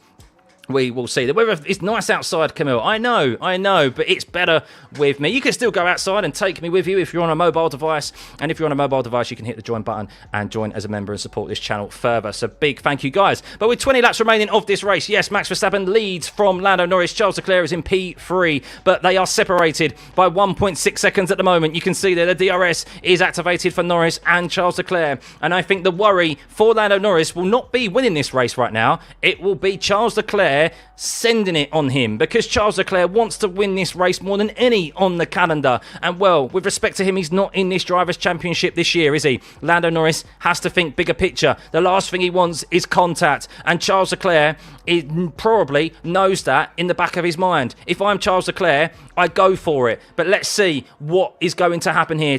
19 laps remaining when they cross the start-finish line. And Charles Leclerc has the DRS open, but does he have the grip? Well, with the medium compound tyre, yes, you would say he does, even though they're slightly older than that of Lando Norris, his hard compound tyre. All he needs is one opportunity. You do suspect Charles Leclerc and Max Verstappen will be hoping and forcing them to go and potentially bring out a safety car, bring out a red flag, and that will bring Oscar Piastri into this fight as well, with 7.5 seconds behind the two of them. So let's see what will occur, as Lewis Hamilton is going a little bit slowly, to be fair. He's lost a bit of time to Max Verstappen. 51 seconds. Is he struggling on this medium compound tyre? Lewis Hamilton, he's struggling a little bit on this medium compound tyre as he's come out of the pit. So we'll keep an eye on Lewis Hamilton's progression.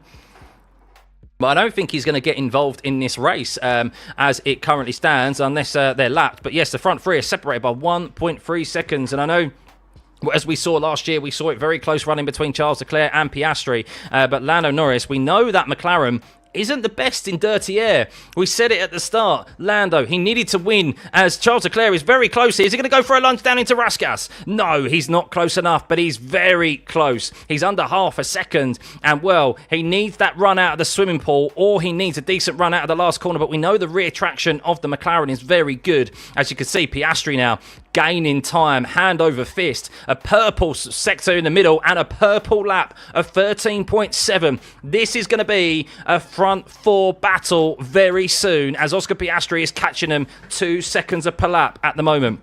As Verstappen is starting to pull away a little bit from Lando Norris as he is focusing on covering off Charles Leclerc, no doubt. But the McLaren has had the pace in the middle sector, but Charles just needs that one opportunity. If I'm Charles Leclerc, I'm sending it. YOLO. You know what I mean. If you are the Monegascan, this race means everything to him, but he loses time out of turn 8. That's where he's lost a lot of time in that Ferrari over the McLaren. But as we mentioned, the McLaren, it's supreme in clean air, as we saw from the pace of Lando all day. But when it gets into dirty air, specifically the dirty air of the Red Bull, it struggles, and that's what we're seeing a little bit now. But maybe Norris has dropped back a little bit by design to give himself just a little bit more grip out of the corners that he needs. He knows Max still has to make another pit stop. He knows Max may not make another pit stop, but he will get a 30-second time penalty. All he needs to do, his race, is on Charles Leclerc. If there's a red flag, that's outside of his control. He can only do what's within his control, and at the moment that is holding off Charles Leclerc. As Kimi Antonelli a little bit further down is holding up Yuki Tsunoda at the moment, and the rest of the top 10, to be honest, they're all pretty spread out. George Russell still has to make a pit stop as he's being caught by Alex Albon, but George Russell has taken that drive-through penalty, and well, he'll have to take He'll have to take a pit stop, or at least he will be awarded a minute's penalty. Yes, if you don't take the 2 mandatory pit stops, then... well, actually, if you don't take the 1 mandatory pit stop, you will be disqualified, I think. But yeah, pretty much George Russell's race is done and over with. Alex Albon will finish in P10, and it'll be a double points finish for Williams. Very good teamwork from them. But Lando Norris just dropping back to 1.8 seconds from Max Verstappen now, and this may be a bit by design by Lando, controlling the pace to ensure, as we mentioned, he's got a bit cleaner air. If he stays under the rear wing of Max Verstappen, he's just going to hurt his tyres more, and he's going to be more susceptible to an overtake from Charles Leclerc. But Charles Leclerc keeping on that pace, that's all he can do. One slight little lock-up, one slight little mistake from Lando Norris is all that Charles Leclerc will need. We've seen it happen a couple of times already this race. We've seen Gasly... as Sainz is being told towards the end, we will swap back the cars. As Sainz says, okay, let's do our race until the last lap. You never know what's going to happen. Alex will finish the race P9. Don't worry. So yes, that's what Carlos Sainz, being the team player as he has been today, holding up the pack for Alex Albon to take his 2 pit stops, and then that favour was returned. So yes, good teamwork from the Williams that are going to secure them more points and further secure their P5 in the Constructors' Championship. We'll have a look at the Constructors and the Drivers' Championship standings after this race, because as it currently stands, well, Max Verstappen, if he is fortunate with a red flag here with 16 laps remaining, or 15 laps after once they cross the start-finish line, Max Verstappen will decrease the gap to Oscar Piastri, who's currently in P4.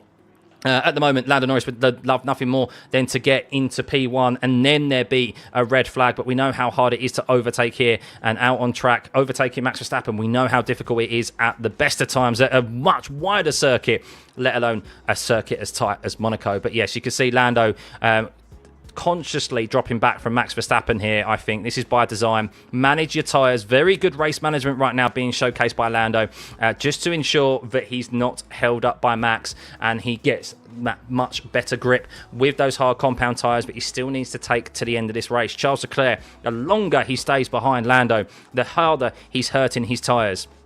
But, as we mentioned, one small little mistake, one opening, that's all that Charles Leclerc will need. If Max pits now, he will lose 2 to 3 positions. Yes, Max pits now, he will lose 2 to 3 positions.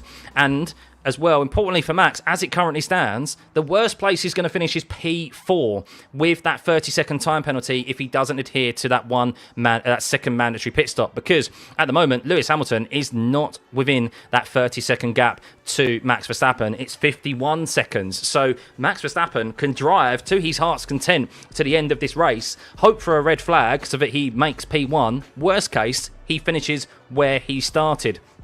So it's a win-win situation to an extent for Max Verstappen at the moment. Of course, he'd love to gain points on the two McLarens, but after a poor qualifying yesterday, he did gain an extra position from that penalty afforded to Lewis Hamilton for impeding. But yes, Lewis just set a fastest lap there of 14.1, but there's still a lot of time with a lot of traffic ahead of him to make up there to really get that lap, make up 20 seconds to get that lap, that gap down to 30 seconds.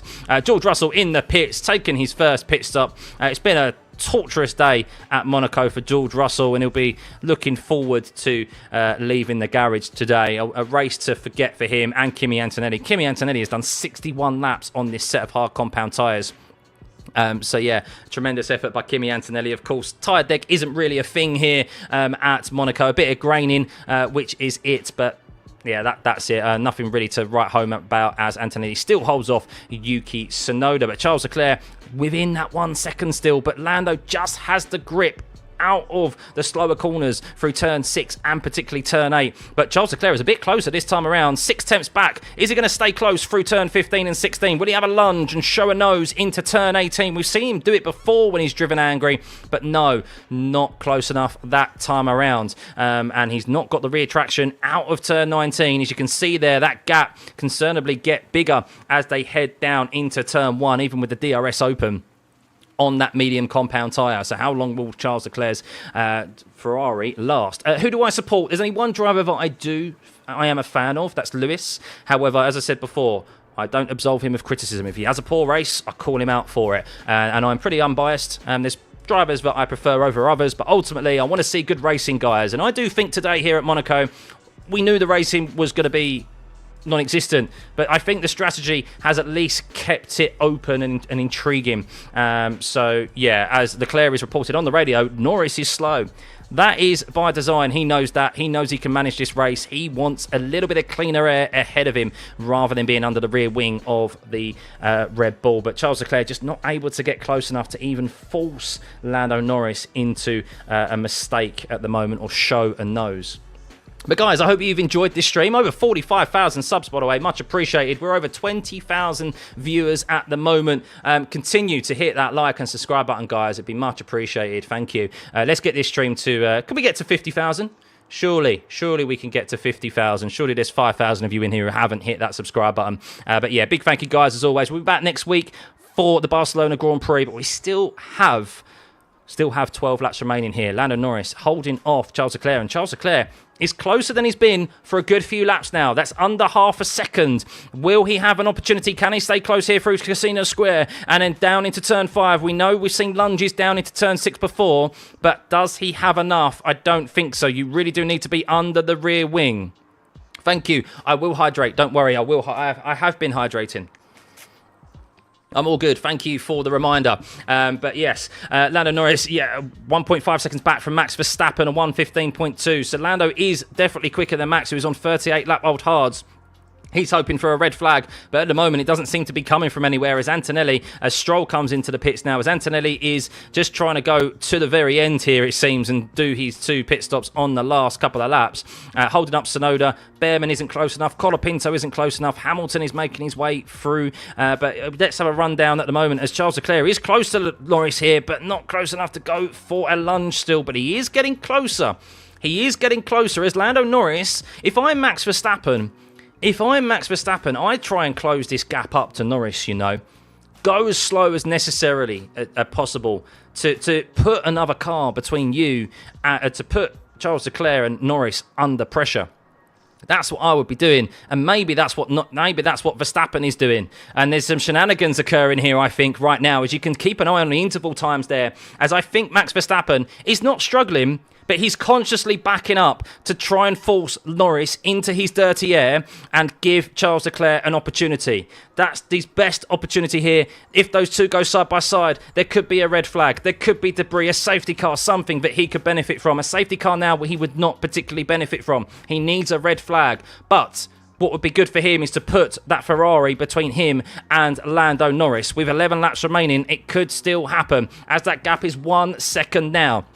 Max Verstappen clocking onto that with the smart racing brain that he has, and you can see Lando Norris, that gap to Charles Leclerc and Lando is under 4 tenths now. Is he going to go for a lunge here? Is he close enough through turn 15? And he just loses a bit of rear traction, Charles Leclerc, out of turn 16 on that McLaren. That was really essential there for Lando Norris to get a good exit through turn 15 and 16. And well, you can see there that gap on the exit through turn 19. Lando is just keeping Charles Leclerc at arm's length, but with Max Verstappen backing him up into that dirty air, it is risky. But in the background, closing this gap as well, is Oscar Piastri, who will be looking to try and take opportunity on Charles. But you can see Charles is all under the rear wing of Lando Norris through Casino Square there. That gap gets to 3 tenths through there, but then under the rear traction corners, he gets in there, as that gap to Verstappen now is under 1 second. Oh, the shenanigans with 10 laps remaining at the Monaco Grand Prix, guys. I love it. I love it. I love the shenanigans here at Monaco. Don't hate the player, hate the game. As you can see, Lando Norris half a second back from Verstappen now, and the top 3 are separated by 1 second, just over 1 second. And got to hand it to Max Verstappen and Red Bull. They've put him in this position. I wondered what strategy they would have on offer today, and well, I did not expect them to get Max into the lead and hope for a red flag and hold up the leaders, the net leaders, as Charles Leclerc is all over the back of Max Verstappen. And Max Verstappen, well, he's got too good of an exit there. Max has got too good of an exit out of the last couple of corners, and he's afforded Lando a much better traction out of turn 18 and turn 19 than particularly you would want to. As Charles Leclerc wasn't able to utilise it, and you can see Charles Leclerc really closes up through Lando through that that first sector, as Lando just kind of cruises through it. Thank you, Andrew Tran. Thanks for the 2. Wait, has Sainz pitted twice? Sainz has pitted twice, yes. Do I think Max will pit, Rob? No, I don't think Max will pit. I think he'll go to the end of this race. I believe I've read the rules correctly, and the rules state that if you don't adhere to the 2 mandatory pit stop rule, you will be afforded a 30-second time penalty at the end of your race. As it currently stands, Max Verstappen at worst is finishing P4, because that gap to Lewis Hamilton is 54 seconds. So if he gets that 30-second time penalty, he finishes where he starts.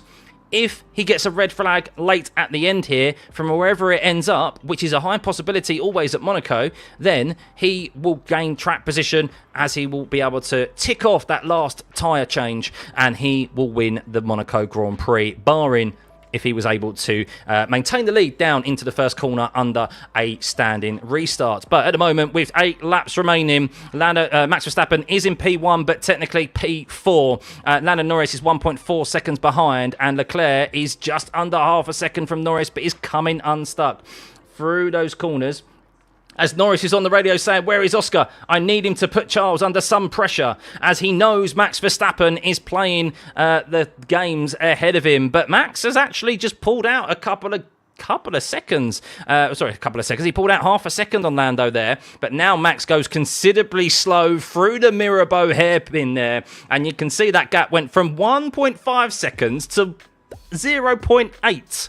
Max Verstappen, love this. Absolutely love this right now. As he says, Max is just backing me up. He's not even pushing, Norris says. That is the aim of the game. We've seen that plenty of times here today, just alone from Liam Lawson, building a pit stop window for Isaac Hadjar and Carlos Sainz and Alex Albon, trading favours there, as Albon has now got ahead of Carlos Sainz, by the way, as I missed that. So Sainz and Albon securing 2 points, the last 2 points scoring positions here at Monaco, as Charles Leclerc is all over the back again of Lando, as Piastri is pushing to try and support his teammate. But Piastri will be hoping that Leclerc can get Lando if to be perfectly honest with you, Leclerc is not in this championship fight. Piastri is fighting his teammate. If Leclerc gets ahead of Norris, then that's less points that Lando takes out of Oscar Piastri. So if I'm Oscar Piastri, I don't want to help my teammate, to be perfectly honest with you, because the bigger picture here is the World Championship, and Lando knows that as well, because all it will take is one lunge, one rash lunge from Charles Leclerc, which may potentially happen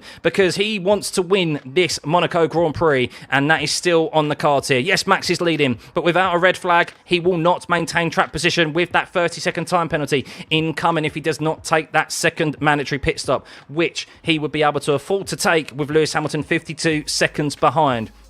As Oscar Piastri is told, let's stay close to this fight in front. There could be opportunities here. That's all he is told, and there is no response from Oscar Piastri. If you're enjoying this race, guys, if you're enjoying this stream, please hit that like and subscribe button. As Charles Leclerc is closer than ever, he's under he's 3.5 attempts back from Lando Norris, but he loses, importantly, that couple of attempts that is needed. He cannot stay close enough through turn 15 and 16. He's clearly getting the wash of the dirty air from the McLaren ahead on those 25 lap old mediums, and he just does not have the grip in that Ferrari to make even an attempt at a lunge into Rasgas turn 18.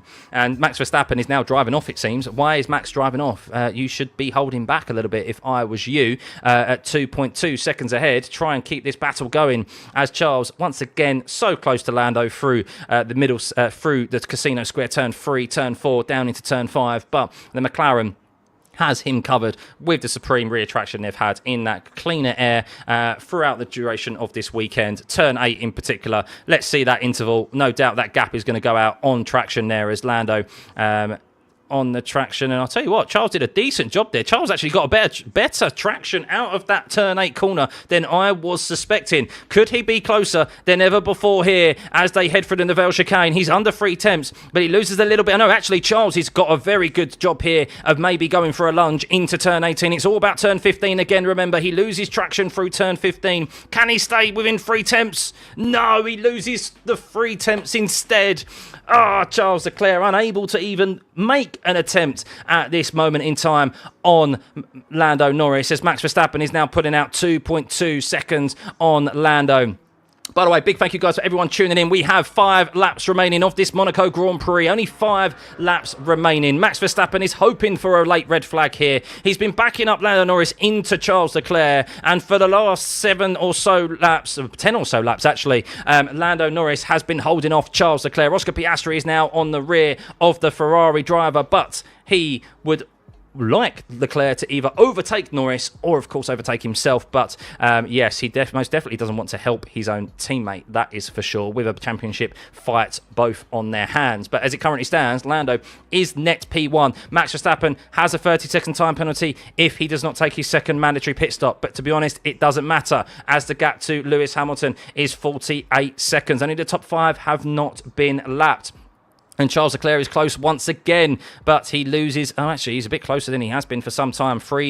Just 3 attempts. Can he get it under 3 attempts? It's all about turn 15. One time you need to stay close through turn 15.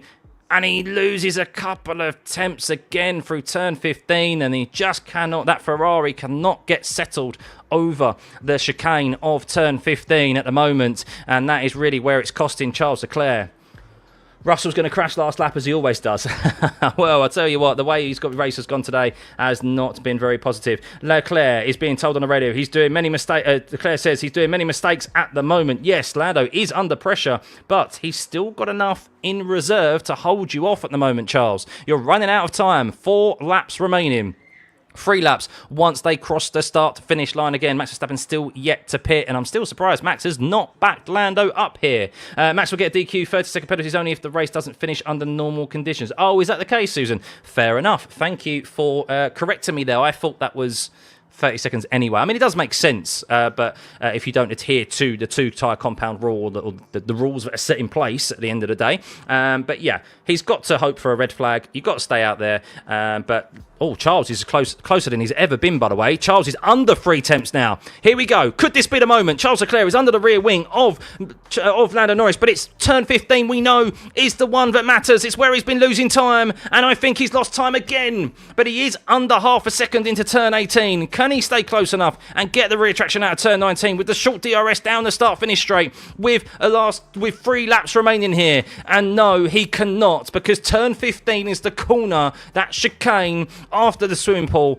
is where the McLaren is just holding Lando off. You do suspect Leclerc is going to have to try and attempt something out of the ordinary on Lando, but he risks a podium at his own race. Of course, Piastri looking to try and capitalise here. Lando would love Charles Leclerc to stay where he is, to be perfectly honest with you, so that he can close that gap down to Piastri. If Piastri gets ahead of Leclerc, then his advantage at the top of the standings will still be, it'll be decreased, but it'll be a bit larger than it currently is at the moment. By the way, thank you everyone for tuning in. We are about to approach the penultimate lap of this race. Please hit that subscribe button. Over 23, nearly 24,000 viewers at this moment in time. Big thank you as always. Hit the like button. Let's get this stream to 5,000 likes. You can do that, guys, at the moment. So yes, Tsunoda into the pits now. 71 laps he's done, hard tyres. That is an unbelievable effort. But we're about to approach the penultimate lap here. Max Verstappen is your leader. However, he still has to make another pit stop. Otherwise, he risks disqualification. Thank you, Susan, for correcting me there.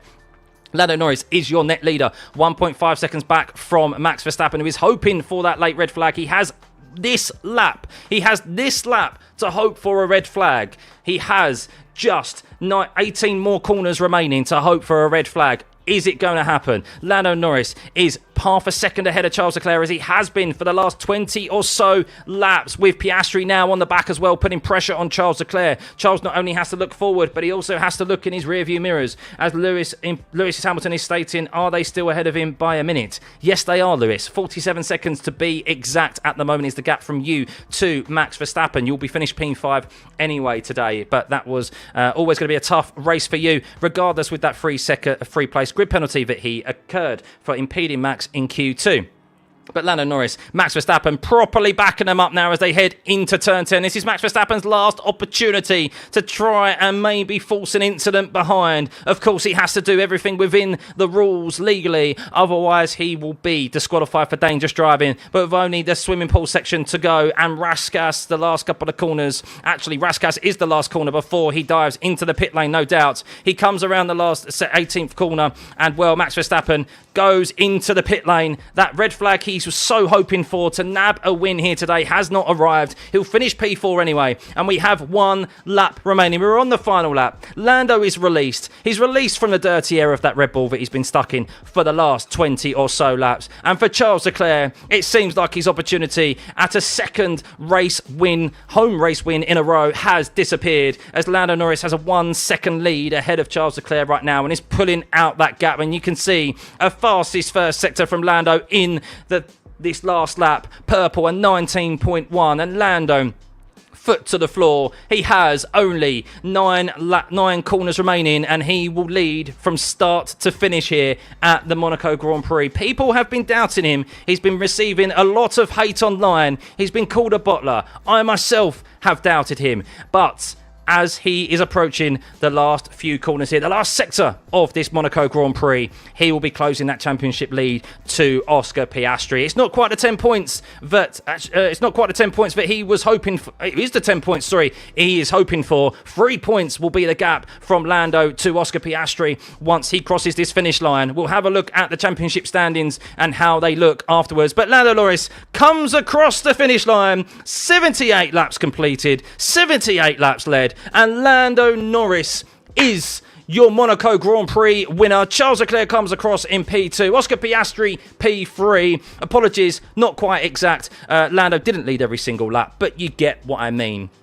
He never looked troubled. He was, as an incident involving Hülkenberg and Stroll has been noted on the last lap. Where has that been happening? There are drivers still racing, as there are drivers out of position here. Drivers that have been lapped have been noted as officially crossing the line. But Lewis Hamilton is the only driver on this track at the moment who has not been lapped, and he's still yet to complete his race. So these are not the final standings at this moment in time. Max Verstappen does come across in P4, so he is going to lose a bit of ground to Oscar Piastri. He's going to lose more ground to Lando Norris. race, but not so much. That race, that gap to Oscar Piastri will be just outside of a race win, I do believe, as Lewis Hamilton is confirmed as P5 there. As we have drivers crossing the finish line, Isaac Hadjar comes across the line. A great strategic call from RB as Hadjar secures a P6, Ocon in P7, Lawson in P8. A very well needed confidence booster there for Liam Lawson to score his first points in the RB car. Alex Albon in P9 and Carlos Sainz with the best teamwork today. Alex Albon and Carlos Sainz, the best teamwork. James Vowles, take a bow. George Russell, even with a drive-through penalty, finishes 11th, by the way, guys. If you don't hate the player, hate the game. He had to take a drive-through penalty because he was stuck behind the Williams for so long. He'll be having nightmares tonight about Atlassian, the title sponsor of Williams, on the rear wing of that Williams car. Behrman in P12. By the way, he finished in P8. Behrman pitted on the first lap. So one of the drivers who pitted on the first lap nearly scored a point in P12. Colapinto in P13 as there is a drive-through penalty served. Sorry, I thought George Russell was getting another drive-through penalty there, guys. It says his penalty was served. I thought he was getting another one. As Behrman's lap time says is deleted there. So Behrman 12th, Colapinto 13th, Bortoletto 14th, Stroll 15th, Hulkenberg 16th, Tsunoda ended up finishing 17th, Antonelli in 18th, Alonso. I do agree with him. He's the unluckiest driver in F1 at the moment, Alonso. An engine issue retired him from the race when he was comfortably plotting around in P6, P7. And then Gasly, we know, just completely drove into the back of Yuki Tsunoda. Yuki very lucky to even complete this race, but not a good result from him, finishing down in 17th. And that is it, guys. That is it. I hope you've enjoyed. Please hit the subscribe button. Let's get this stream to 46,000. Even more so, let's have a look at the championship standings, shall we? And see what that has done to the Drivers' Championship here. Well, you can see beforehand, Lando Norris was 13 points behind Oscar Piastri. That gap now is 3 points. 161 points to 158. So a good, important weekend there for Lando Norris as well. We don't know what's going to happen with the technical directive next week with this flexi wing change. No one knows if it's going to have a true impact on the McLaren cars. Red Bull are hoping so, but that is important for Lando Norris to keep his championship hopes alive. Max Verstappen gained 12 points there. He lost 3 points to Oscar Piastri, and he lost 17 points to...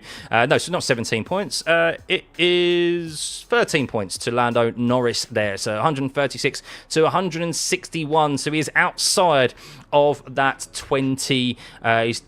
20. He's a full race win behind now, isn't he? He's a full race win behind Max Verstappen. 25 points for the race winner. George Russell stays where he is. Charles Leclerc stays where he is. 18 points for him. 10 for Lewis Hamilton. The big change there is Isaac Hadjar moves into the top 10 with 8 points gained. Esteban Ocon in P9. Liam Lawson gains his first points of the season as well there and moves up into P17. In the Constructors' Championship, well, McLaren get 40 points there, 319 to Mercedes, 147. No points for Mercedes means that they have been gained upon by Red Bull, shall we just say, Max Verstappen, because that sold 12 points and all of those 143 points have pretty much come from Max. So they are only 4 points behind Mercedes in the Constructors now. Very close with Ferrari as well, 142 points. So only 5 points separating Mercedes, Red Bull and Ferrari. Williams in P5, they stay where they are. They unfortunately do not increase their lead. I forgot that Ocon finished where he did and gained 6 points. So Haas are in P6 and gain a little bit of ground on Williams, but there's still there's 18 points between Williams and Haas there. Racing Bulls move up into P7 after a double points finish for them, leapfrogging Aston Martin, who would have scored points today if it wasn't for that engine issue with Fernando Alonso. Alpine stay where they are, a very poor weekend for them, and Kick Sauber were never at the races. And there we go, guys. That is it for the Monaco Grand Prix. Now, we're not going to dip off anywhere because we're going to hear what the drivers have to say. We're going to see what everyone thinks about it. Let's have our driver of the day poll as well, guys. Thank you for everyone for all the subs flying in, everyone tuning in. We had a feeling it'd be a big one. 25,000 viewers. Woo! Thank you, guys. We have one more race coming up as well. We have one more race. We've still got 16 races remaining, sorry. But we've got another race before that. So, driver of the day is George. I'll tell you what. I mean, you can't blame a guy for trying. You cannot blame a guy for trying. Driver of the day. Margaret, thank you for the 677. Much appreciated. Driver of the day. Let's have a look. Who should we pick? I mean, there's not too much out there, is there really? We go Norris, Hadjar.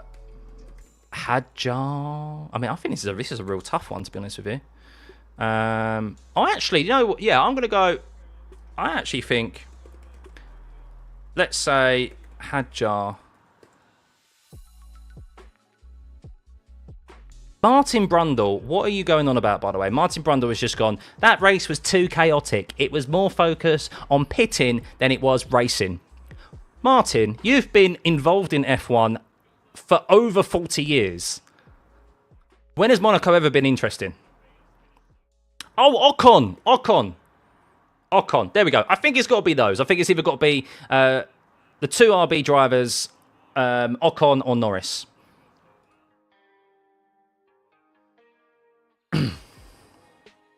Yeah, but Mike, that's the case, isn't it? If we didn't have those two pit stops, and those strategy calls, we wouldn't have had any overtakes anyway. I don't think there was any overtakes after then the first couple of laps. I'll have to have a look at it, but yeah, it was mainly about strategy, and that's what Monaco has to be. We have to have those two pit stops. Thank you, Frozen Gun, much appreciated. Yeah, thank you guys for all the kind words. Yeah, hope you enjoyed it for what it was worth. Look, it wasn't the most interesting race. It was more interesting than Monaco ever is. But yeah, I think actually maybe a safety car might have spoiled it. Might have not spoiled it. I think it might have been what we needed. Maybe. So I was thinking, I'm glad we got to see this under green flag conditions though. So yeah, I'm glad we got to see this pan out under green conditions. Because next time around, it's like, okay, maybe I'll want a safety car. But this time around, I'm glad we got to see it in full flow. Still a little bit left to be desired, of course. But yeah. Lawson are both Williams drivers for the day. Why a single driver and why not multiple drivers? True, you can have that, but I'm just putting votes there. So Norris is at the moment 50% of the vote. Hadjar 29%. Lawson 12%. Ocon 9%. Not bad, not bad. I think I'd have to give it to Ocon. I think Lando did good, but Lando did good, but I think I'd have to give it to Ocon, I think. That Haas has really been struggling. I could quite comfortably give it to Hadjar as well, but I think Hadjar's been performing at a much higher level than Esteban Ocon recently. And that Haas has been struggling a lot more than the RB car. So Hadjar, though, is just like rookie of the season so far. I mean, after what happened in Australia, he could so easily have just like fallen apart. But how he's got back up from that, and that's now a thing of the past. No one even talks about Australia. Like, that's how good he's been. So, admit I hate Norris. I don't hate Norris. No way. I don't hate Norris at all. Anyone who watches these streams knows that I like Norris. I was rooting for Norris today. I wanted Norris to win because the championship is a lot closer. I think Lando Norris gets an unbelievable and ridiculous amount of hate online, and I don't know why, to be honest with you. Yes, he said some silly things in the past, but everyone has done when they're young. But you shouldn't hold him to that.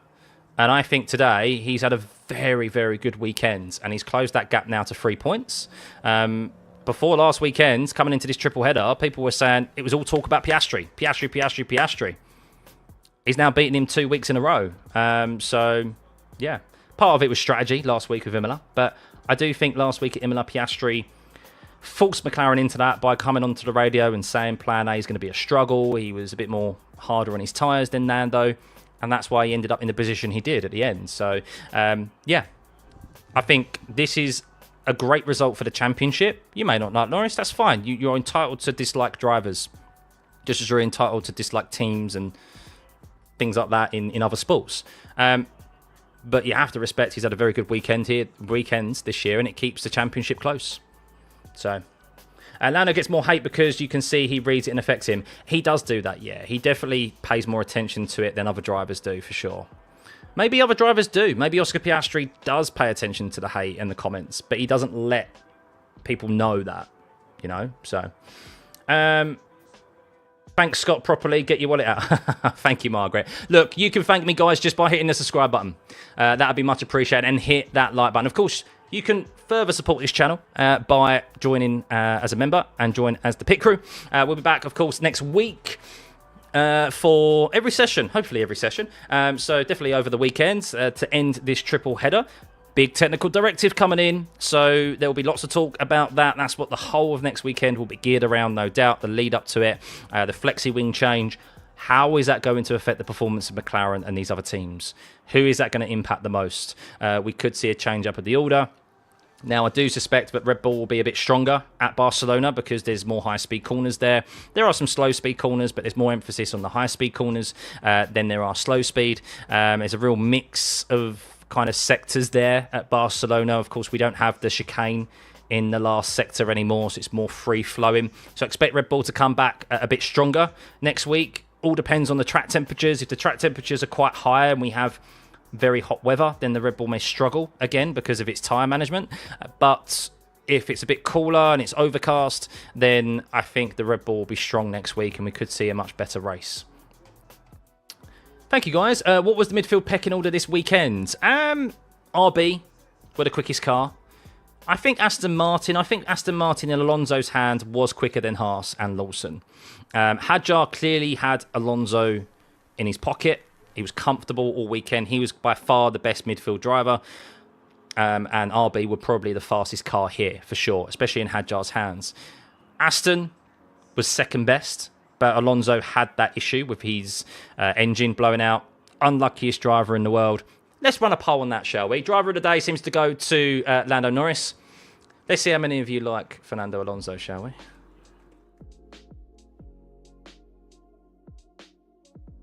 Piastri has just come into the as Piastri has just gone into the driver's room afterwards, and he's just gone to Lando. I thought you was into the wall hard at turn 1. Big lock up from Lando into turn 1. Don't know how he made the apex. Charles saw it, and yeah, that was it for Lando pretty much. Is Alonso the unluckiest driver in the world? Lando Norris also said as well, remember when they were going quite slow for the double yellows? Lando said he had VSC pop up for no reason on his dash. So that's why the gap significantly closed quite a bit when that double yellow came out for Pierre Gasly's crash and that front wing at turn 11. So that makes sense why both McLarens lost a bit of ground to Max and to Charles at that time. They had VSC pop up on their dashes, so... Alonso racking up all the bad luck this year, so next year is clean, surely, yeah. I thought you get disqualified if you don't pit. Yeah, so let's have a look, actually. So I'm going to move this over. So who pitted and who didn't? So everyone made pit stops. Everyone adhered to the rule. So I got it wrong. Apologies, guys. I don't get many things wrong. I got it wrong. Of course I do. I get plenty of things wrong. But yes, if there is a red flag, if it means that like you're unable to, what was it? If you're unable to be make your second pit stop because of the way the race ends or something, then you get a 30-second time penalty added. You can't just choose to take that 30-second time penalty. I thought you could, but then that's where I think the rules wasn't necessarily clear here this weekend. So hopefully they clear it up. I mean, the use of mandatory for the 2 pit stops is a bit misleading, because if there is a red flag, you don't have to still make 2 pit stops. That's not mandatory, is it? So, but yeah, we saw the best of the drivers who pitted on the first lap. Ollie Behrman started from P20 and ended up P12. So, but yeah, great setting, boring race. Yeah, I mean, look, it could have been. How was that? I'll tell you what, let's do that then, shall we? 74% say Alonso is the unluckiest driver in the world. He definitely seems like it at the moment. I'm going to run another poll, and this one may be a bit more contentious, shall we? So, what would you, hang on.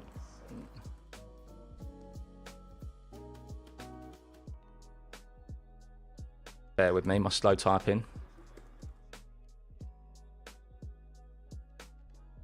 I've got a feeling I know what you guys are going to do here.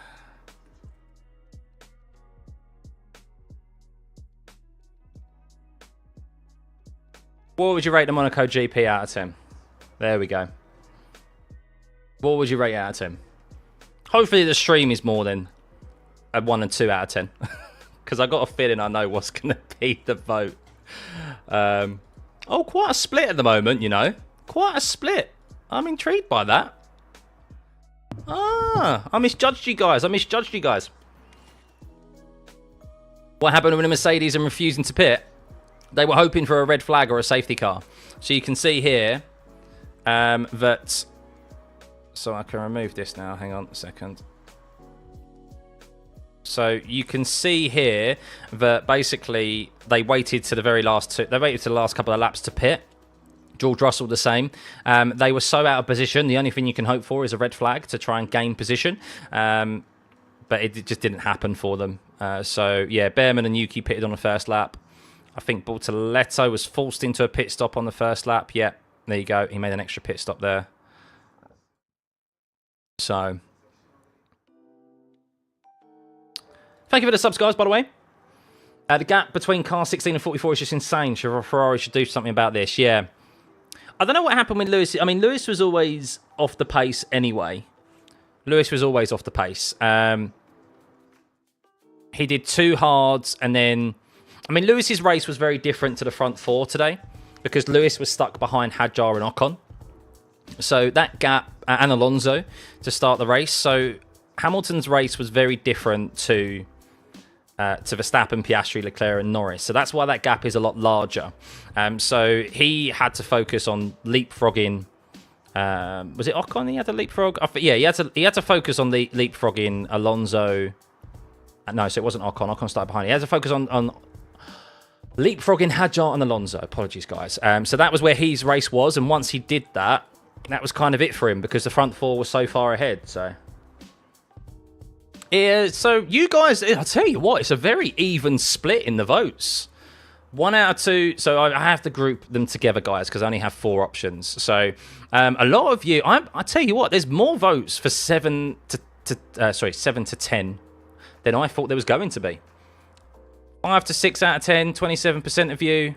That's a fair, even spread. So varying opinions to the Monaco Grand Prix today. It was definitely a lot more intriguing, that's for sure. Scott, I made dots going around Monaco pretty exciting. Thank you. I do try, and yeah, that's hopefully what you guys. Well, just what you guys continue to tune back in for. And anyone who's new this weekend and has firstly discovered this channel, welcome. Hope you're doing well. Hope your weekend has treated you well. And hopefully you enjoyed the stream today. Yes, it wasn't the most exciting race in the end. Leclerc did close up behind McLaren towards the end with some shenanigans from Max Verstappen. There was plenty of shenanigans out there today. So it was intriguing. It was a better Monaco Grand Prix than I expected.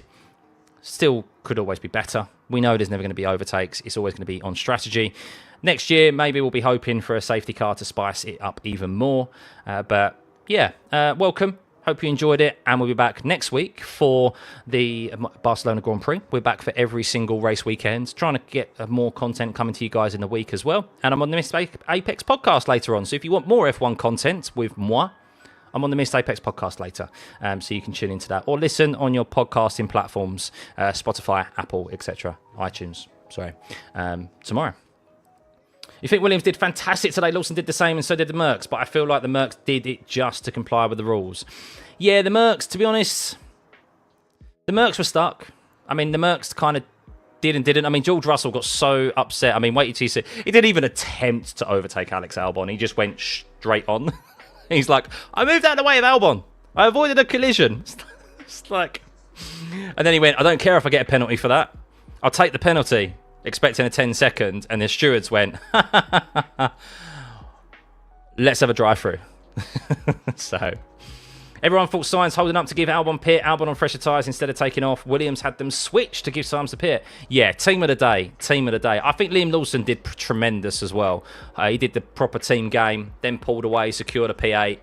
Liam Lawson, that's the result he needs. Yes, Hadjar was quicker than him this weekend, but Lawson just needs to focus on himself and get those confidence builders in, because he needs to kick on from this now and go to Barcelona and have a decent result. So, see you next week, Rob. Good to see you. Who will win the constructors? I still say McLaren. Still say McLaren.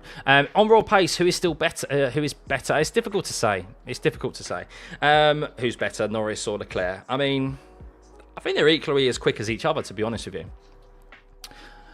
Lewis Hamilton slowly getting head around the car, it seems. Next week will be interesting. Very different circuit next week, but the Ferrari may not be good next week because it's a different setup that's required. And as Dusko just says there, flexes are banned from Barcelona onwards. How is this possible in the middle of the season? This is like last season when they allowed 25mm openings and now they are banning. That has been an argument, actually, Dusko, is why they are implementing this now. I think you could probably go back and find articles of the Christian Horner in particular was very vocal, as he always is, but he was very vocal about it because I think Red Bull they'd put a lot of money and time and effort into researching these flexi wings, and then they announced, start the season, that's being banned from race 9, and they went, hang on a second, we've just spent all this money and all this resource and development time over the last few months or whatever to try and focus on this, and now you're banning it, and now we're going to have to spend more resource and time again to comply to the new regs, basically. So, Hamad, stop spamming, buddy. If you spam, I ain't answering you. It's a warning, okay? We'll get round to you. You accidentally rated wrong. That's okay. It's okay. It doesn't matter. It doesn't affect the vote. No stress. Please don't spam. Street Tax has just asked, and F1 will just hold up on them in the future. You know what? They're not all street tracks are arse. I would much prefer, if you give me the opportunity, though, to go to traditional race circuits, if given the option. However, I will disagree that they are all arse. We've had good races. I would say, actually, the one street circuit that I was very critical of, and thus far has provided us good races and good racing on actual, like, on-track action and not through safety cars and red flags, is Vegas. Is actually Vegas. Sorry, not you, Adams. Hamad. I said Hamad. Sorry. Sounds like Adam. But sorry, if you spam caps, sorry, Nightbot will time you out. So no spamming the caps. Sorry. Trusts, thank you for an incredible commentary and nail it week in, week out. Thank you, buddy. Much appreciated. Hey, Carl, I'm doing very well, thank you. Yes, but why in the middle of the season? I don't know. Why do the FIA do a lot of things? That is a question that will be left unanswered to the end of time. When we're all long gone, that question will still be asked. Why do the FIA still do the things that they do? But yeah. Good race, but honestly, Albon deserves 2 race ban. Extremely dangerous driving. I mean, I have to see it back, Raz. I mean, I wasn't keeping entirely up to date with the TV coverage. I only use it as a replay tool. But I'm looking at, I can only go from the data. The lap times he was setting was the same as what Carlos Sainz was doing. The only thing that he may have been doing was, maybe slamming on his brakes a bit more. He had newer tyres on compared to Sainz, who had old tyres. So maybe Sainz was going slower, more efficiently, better. That he was doing a better job at it than Albon, because you can't be slamming your brakes on and brake checking people and so forth, because even if you just completely lift off throttle with the engine braking, that closing speed of a car behind is really going to catch those out behind you, and it can be dangerous. So, hey Salahin, watching from Bangladesh, thank you, buddy. Maybe it's just the RB to shut the F up. Can you imagine all the correspondence? Yeah. Thank you, Ahmad. Much appreciated. Merc RB Ferrari miles behind McLaren in constructor standards. McLaren remains strong in Spain. It's game over for World WCC. Yeah, I mean, I've said it before. I still don't see McLaren. We have to remember this season is not like any other. We're in the last year of a regulation set. Why is this? This is a bit too bright. Hang on, I'm getting very hot here. We're in the last season of a regulation set with a brand new one starting, where all the teams are trying to focus on the development for that to get a head start, because it's an unknown. It's an opportunity for teams to move towards the front of the grid when they are behind already. So teams aren't going to put all their time and effort on their development this year. We're not going to see the development gains and the big change up of the order. At least I don't expect to. Maybe I'll be proven wrong. As what we've seen in previous seasons, we're not going to see this. We're not going to see, as an example, what we've seen from McLaren, where they started this set of regs like dead last, and then end up being the fastest at the end. We're not going to see that sort of change up this season because teams are focusing more on 2026.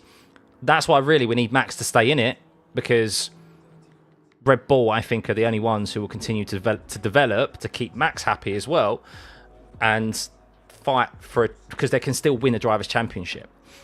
So yeah, that's my personal beliefs on it. McLaren, I think, regardless of this technical directive, is still going to be quick. And yeah, we want, thankfully, Norris. No one of the McLaren drivers is running away with it. So they're still both. I think this championship is going to go to the end. So. Do I mind showing the standings? This is the constructors' standings and the driver standings. The obviously times, the finishing positions of the race have disappeared now. So yeah.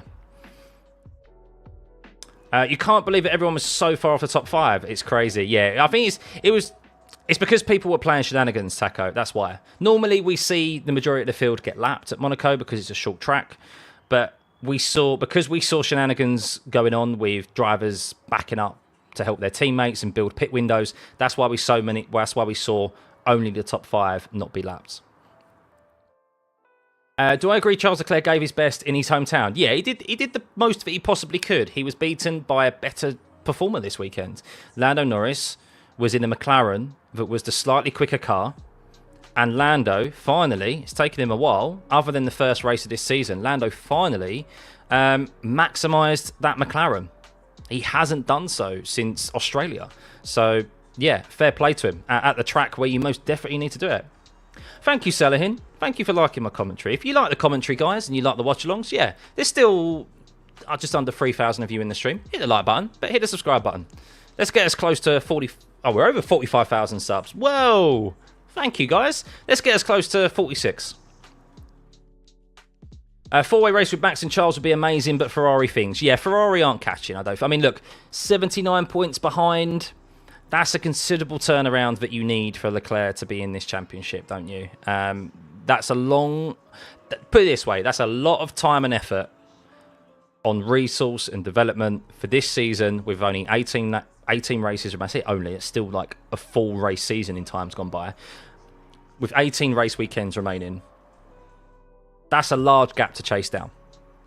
If that was maybe where Max is, if Leclerc was over 100 points... maybe they'd still focus on this year's car. And I think they still will. I think they'll probably gear focus towards Monza. Unless there is a real shift in performance when it comes to Barcelona, which I still don't think there will be. I think, yeah, they're just going to be putting more focus into next season, and they'll be focusing on Monza. Ferrari still don't want to end a season winless. They still want to win a race this year. And they'll be gearing everything towards Monza as they always do. So... Who's my favourite driver of all time? I said this earlier on at the start of the stream. Mika Hakkinen.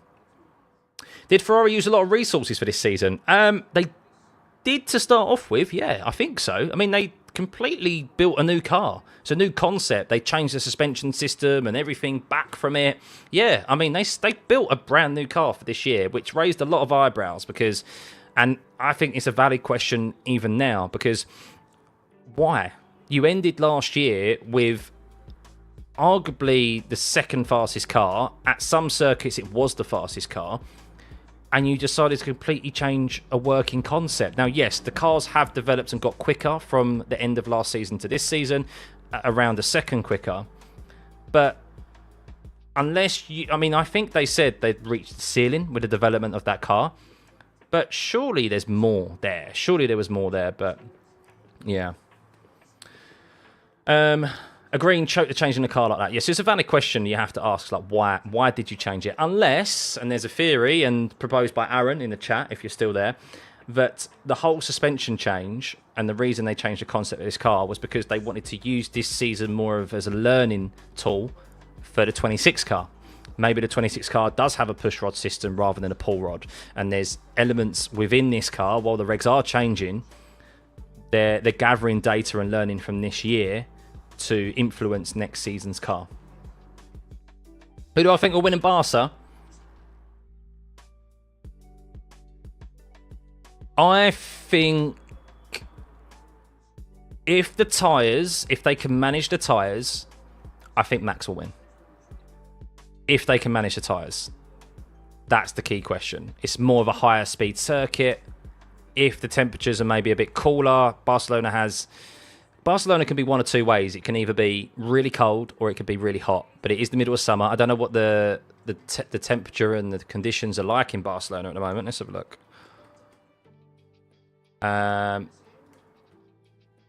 Is it hot? Not particularly, I don't think. Not particularly. So, yeah, that may favour him. Do I think the Merc will help George to get close to the World Drivers' Championship? Is it just Max and McLaren? No, Merc aren't going to put any resource into this year, no. He's 99 points, so that's 62 points behind. That's nearly 3 race wins. That's over 2 race wins behind Oscar Piastri. That's a tall order to chase down in a car. I mean, they'll still probably maybe bring a few updates, similar to like what I said about Ferrari, learning to try and learn things for next season's car.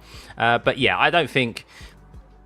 It's just no point. They're just better off putting all your resource and time with the cost cap and so forth. You're best off just focusing on 2026. And Mercedes are banking a lot on 2026 because it is a very engine-dependent regulation change. That's where their sole focus will be. Of course, you can't slack on the aero and the chassis and so forth, but the engine, the power unit, they're focusing on building a real good one because they dominated the last engine regulation change, the hybrid era back in 2014, and they dominated for like arguably 10 years, didn't they? So... nearly 10 years. No worries, Gavin. Good to see you, mate. See you soon. Welcome. Welcome, if anyone's just tuning in right now, by the way. If you're sticking around, thank you. It's what we do here. We're unlike other streams. We stick around. We chat. We see what people have got to say because I love chatting F1 because I'm a geek. So if you love F1 too, hit the subscribe button. But yeah, I don't think Ollie Behrman's been given a penalty at the end. I've just gone onto Twitter, by the way, and all I'm seeing is people complaining. This track is a joke. Doesn't matter what rules you put in place. This place will always be terrible for racing. Just don't tune in then. Don't tune in. So, when you thought the Monaco GP can't get any worse. Ridiculous. Funnily enough, it's all from sim racers who are making those comments. Well, hopefully it was a better viewing experience for you guys on here than it was on TV anyway. So, you've DM'd me on Discord. Let me have a look, Mike, what you sent me. Hopefully you're nice.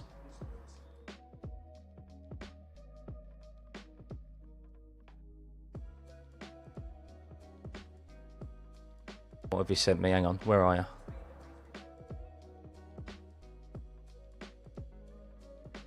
Oh, that's not PG, Mike. I can't post that on stream. I'm only joking. Yeah, mate. No, I definitely will do. Thank you for that. I'll add you to. I do have a mods Discord, so I need to add a couple of you guys to the mods to the group.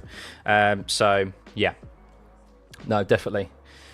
Because that was, I appreciate the mods. Big W to the guys in chat, by the way, for the mods. Thank you as always. That I can only imagine how crazy that was. 25,000 viewers we had at one point. So smashed our PB. So thank you everyone, by the way. Lewis Hamilton getting the silent treatment from Adami. Is there any chance for Ferrari to win in Barcelona? I don't think so. No, I think we'll see probably revert to type for Ferrari. Unless they can run the car low, that's where their issue has been. I think here this weekend with the low, I don't know why. Normally at Monaco you come to it and you have to raise the ride height because it's a street circuit in the bumps. But I actually think the opposite was the case here, Ferrari. I still swear I read somewhere that or heard it on TV that they actually lowered the ride height. They were able to lower the ride height here because of the setup configuration at Monaco. Which is why they have fared well in some sessions, particularly the sprint quali sessions. The reason why, and sprint races, the reason why Ferrari have done better there is because you start with lower fuel, because it's a sprint race, and it's shorter, and you can obviously put less fuel in the car, which means you can start with a lower ride height. So that's why their qualifying performances have been much better. And I think that may have been the case here as well. So, do I think Danny Kvyat is the unluckiest driver? I do. Yeah, Danny Kvyat was a very unlucky driver. I don't think he ever warranted... Of course, he lost his seat to Max, but I actually don't think he ever warranted losing his seat in Red Bull initially. I think it was very hard done by there. I'm going to end the poll, by the way, guys. Over 1,000 votes. And you know what? I'm surprised so many of you gave it... It's equal. 28% have given it a 1 out of 2. This is why Monaco is so Marmite. If a poll ever displayed what people think about Monaco... This is it. It's so Marmite. 28% 1 out of 2. 28% 7 to 10. So yeah, I think it was somewhere in between. I think it was probably a 5. I'd probably give it middle of the road, 5 or a 6, because it was intriguing. It was more intriguing, but yeah, it's still Monaco, isn't it, in the day? So, but I come into this now, Monaco race weekend, and I know what to expect. If you know what to expect, then you're not disappointed, are you? So. Thank you, Tom. Much appreciated, mate. That's what we try and do here. What's my thoughts on the mandatory 2-stops? Did I think it will do it again next year? Yeah, I think it's here to stay now. I think it is here to stay. So, Ferrari have an upgrade next week. Well, it's only an upgrade if it actually has the desired effect, Aaron. I remember Barcelona of last year, where they brought an upgrade, and it actually made them slower. And they reverted to their previous spec. So, I have low expectations for Ferrari's updates. I'll call it an upgrade when it works. Mercedes and Williams made it interesting. Yeah, there was at least a little bit to try and keep it occupied. I mean, I felt like that was a lot easier for me to commentate on than it was last year. That's for sure. That was yeah. Last year I really struggled, but thankfully I had you guys to keep me going through it. A lot of people, yeah. I got a feeling, Lily, that might be that stream that is it the Monaco GP stream watch along that they rated, or was it just the Monaco race itself? Yeah, so no, I'm not gonna. I don't need the boost. Your comments are enough, Raven. Your comments are enough. So, will Ferrari get further in the constructors? I think so. Yeah. Will they? Oh. I'm not going to commit to that. I don't know, to be honest with you. Maybe, yeah, maybe, because maybe they'll improve over Mercedes. I saw Mercedes in P2 there. Yeah, maybe. It's going to be close between those three, but to be honest, I don't really care. So, it would be interesting if there was a way that Monaco Circuit could add space for a passing lane, so that it wasn't about qualifying and giving advantage with the double pit stop requirement. Yeah, I mean, look, put it this way: next season, we're going to cars that are completely different to this. Now, they aren't that significantly smaller or narrower, but they are slightly smaller and slightly narrower. They are going to be slightly slower, as a new set of regs always are. I don't think they're going to be, especially with how they're having issues with the power deployment at the moment.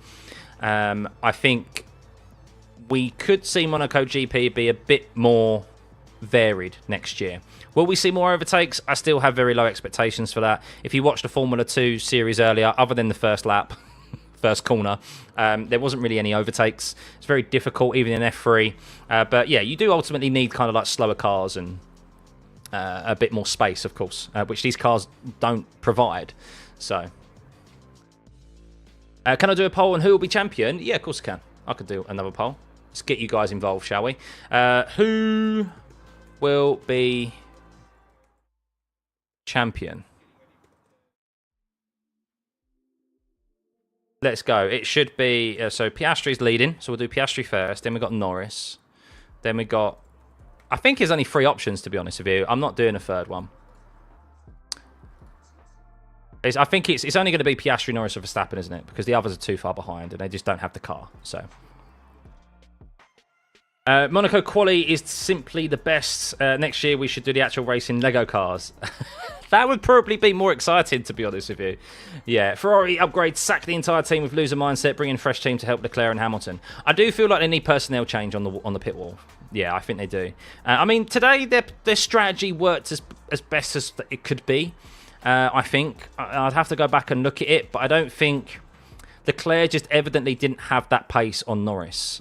We saw that if... I mean, obviously track position, so there's only so much you can do. But yeah, Leclerc's race relied solely getting in front of Norris. Now, that's not because of the fact of it is all about track position, but primarily because we knew how quick the McLaren is. We know how quick it is in clean air, and saw it yesterday. Like, if it just gets ahead, then it was just going to drive off, especially with his advantage in the middle sector, and that's what we saw. And that's why Lando was just comfortably able to make the pit stops and cover off Leclerc when he did. So, why didn't Ferrari get Lewis to go a bit quicker to get the gap down below 30 seconds to beat Max? Because he just couldn't. He didn't have the pace in his car. Yeah, he just didn't have the pace. He didn't have that significant of an advantage over Max to close down 20 seconds. That's the problem. So, even the Porsche Super Cup couldn't pass at Monaco. Why does the Porsche Super Cup race at Monaco anyway? Like the tightest race circuit for like the bulkiest cars. I think there was reports from Merck that a lap 1 battery recharge wasn't enough for the last DRS zones of Monza. Yes, that's what I've heard, Raven. Yeah, and that they've actually been seeing top speeds that are slower than F2. So yeah, that's why they've discussed about changing the battery deployment or the energy deployment from I think 70% coming from the combustion engine and then 30% coming from the battery, whereas it was initially supposed to be 50-50. So, because Porsche, that's true, because Porsche, money, always the way. Can you add constructors? Yeah, we'll do constructors in a moment. Get your votes in, guys. Only 98 votes. Who do you think will be champion? So, at the moment, as you can see, there's 3 points between Norris and Piastri. He's closed down recently. Verstappen, P3.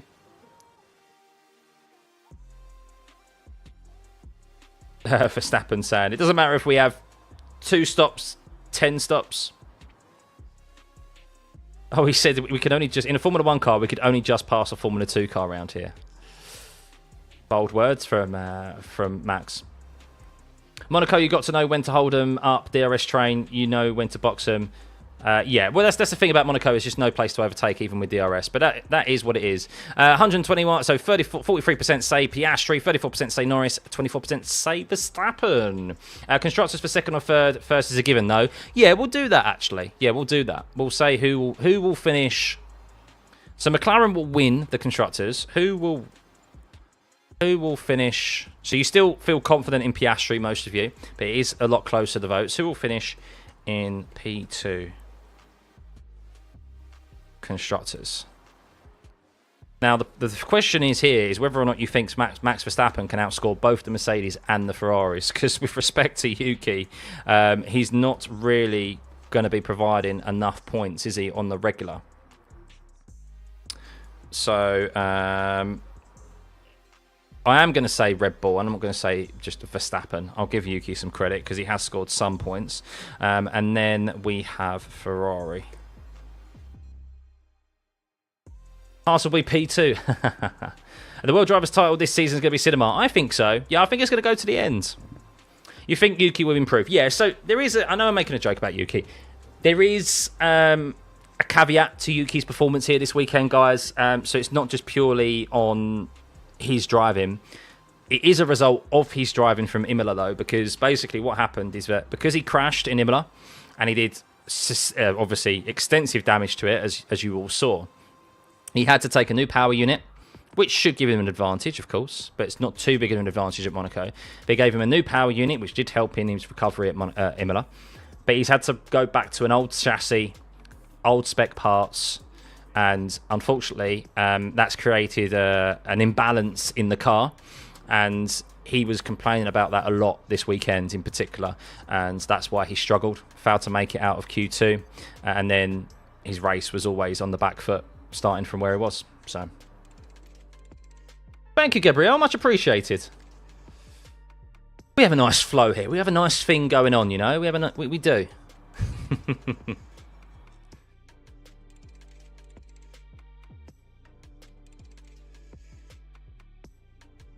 Oh, I'm not going to lie, this is the hardest poll I've done. Yeah, it's very close. Who will finish P2 in the Constructors? So we do think McLaren will win it. I think that's a given.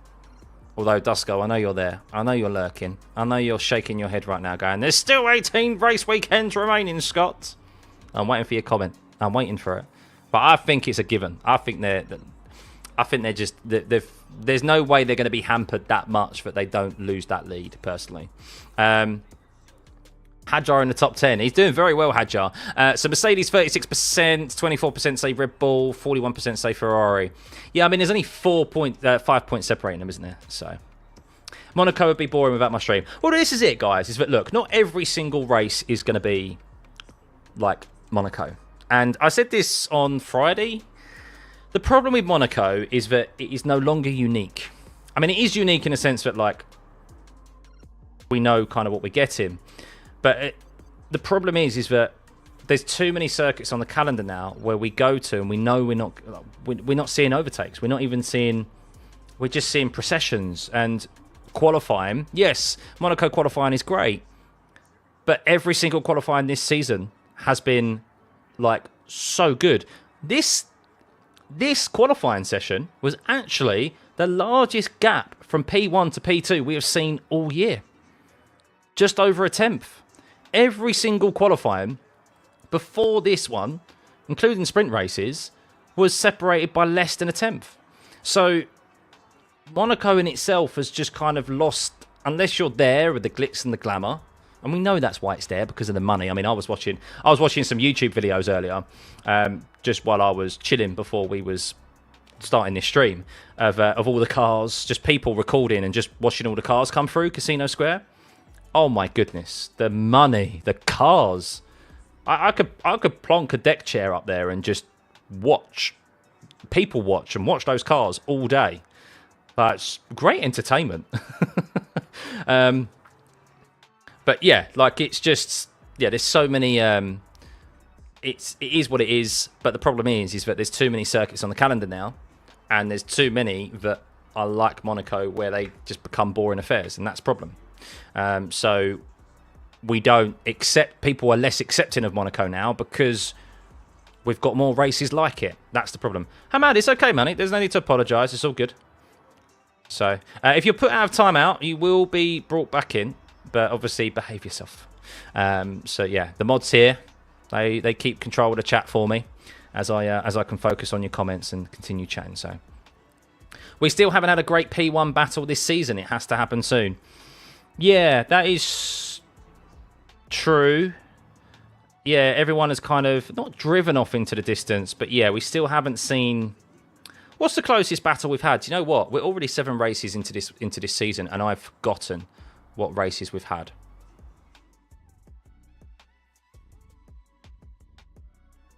Miami. I think Miami is the one we could say we actually had a battle for the lead. However, we always kind of knew that Max, with his tyre deg issues, was like, it was a tall order. It was more when, not if, Piastri got past, and both McLarens. Australia was a decent battle. Yeah, I think that was a decent one. Yeah, because I think Piastri... It's a shame, really, that the track didn't dry up more, because we could have seen them go at it. But I think Miami... I mean, we've definitely seen a battle for the lead there, but we haven't really seen the 2 fastest cars, the McLarens, fight out for the lap battle, and that's what we've been removed of. So, good to see you, by the way, Andy. It's great having a track that highlights team and tyre strategy. It's not just about overtakes. We have tracks for that. This highlights team pitbull. Exactly, Cledo, and I accept that, and I am okay with that. But I do get people's concerns. It's because it's just no longer unique.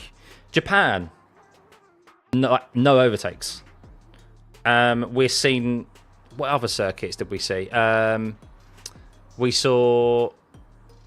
Australia, we actually did see overtakes, thankfully, to the increment weather. China was boring, and normally that's a track that's really good. Saudi was boring. Miami was decent because we actually had tyre deg issues. So yeah, it's just, I mean, we'll go throughout. I mean, there's plenty of races that we've still got on the calendar this season where we know there's not going to be really many, if any, overtakes. It's all about qualifying, and that's the problem. Monaco sits in now a pool of many of those tracks. Whereas, yes, the cars do need to suit the tracks better though. So How many overtakes were there here today? That is a very good question, Primeval, and I'll try and find that out for you. Has some insane numbers. I know. I looked up at one point and I was like, wow, 25,000. That is a football stadium. Not a big football stadium, but it's a large enough football stadium. Me sitting in the centre circle commentating to you all. That's crazy. That is crazy when you think about it. Can we have new tyre producers besides Pirelli? I will give Pirelli their credit. They have in the past few races brought a step softer. I think they've learned from Suzuka. Now, there were some outliers from China and Suzuka as to why they were boring, because the surfaces had been relayed. Suzuka in particular, the first sector had been relayed, and that's the sector where you've got the S's, and that's where the tyres take the most energy. So the tyres were too hard with that relayed track surface, and without that relayed track surface, there would have been more deg. However, because it was relayed on the hardest compound tyre that we took, I think it was the C1, they just survived forever, and that's why it left us with no overtaking opportunities and no tyre offsets. But we need tyre offsets like we saw in Imola. Imola was great because we had... I'm actually a bit gutted now I look back at it. I know you said Imola was... Did you say Imola was a bit boring, Mike? Imola was shite? I disagree. I think Imola was actually quite interesting. I think, unfortunately, I actually think the VSC ruined it quite a bit, because we were shaping up to have a real convergence out on track. We had half the grid, half the field on a two-stop, and we had half the field on a one-stop, and I was really intrigued to see how that was going to play out. And unfortunately, that got removed, so... I will never let it get to my head, Lab. You know me. I'll stay... I know my humble beginnings, man. I know where I started, and I'm just really... I just see it as those numbers... They don't faze me. They just, it's just, I see that as, but I'm doing the right thing. So, because people stick around. Yes, you're reliant on YouTube, of course, putting your stream in front of new viewers. But once people click, they seem to stick around. And that's brilliant. So, yeah, onwards and upwards. Do I have a PS5, Hamad? No, I'm a PC Master Race. So I've got a real good setup here, ultra-wide monitor. I do all my stuff on my PC. So have some self-control. Yeah, Hamad, just it's okay, buddy. Just I'll get, as I said, I'll get through to your questions when I can, and I do go on tangents as well. So if anyone's waiting for the race highlights, then to be honest, I'd be surprised if there are going to be any highlights. Yeah, let's see if we can find out where. Let's see if there were any how many overtakes there were. There's got to be a stat somewhere. Seeing if there is how many overtakes for Monaco.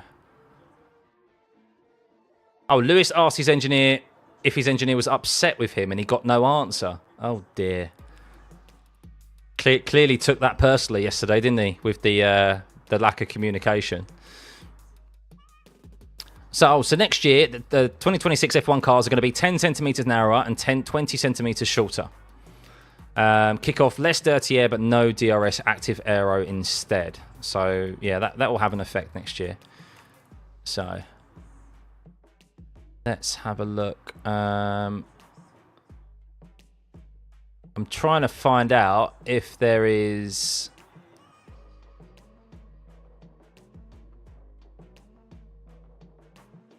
I've read here one overtake, which was Kimi on Bortoletto on the first lap. Is that correct?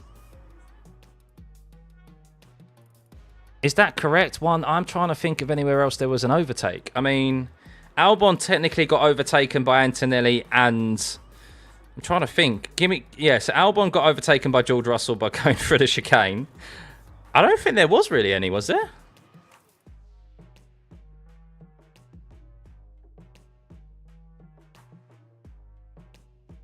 Oh, Mike. The Williams swap. Yeah, I mean, not really an overtake, but like a valid overtake. I don't think there was any. Oh, that's not great, is it? So, I'm still trying to confirm it, guys. I'm still trying to confirm it.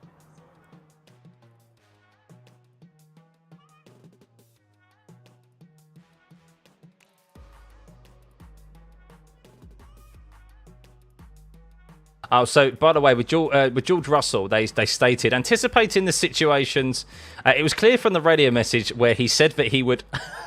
Okay, I've got to show you this, guys. I've got to show. Let's get rid of this now. This is not relevant. So let me show you this. This is from the FIA.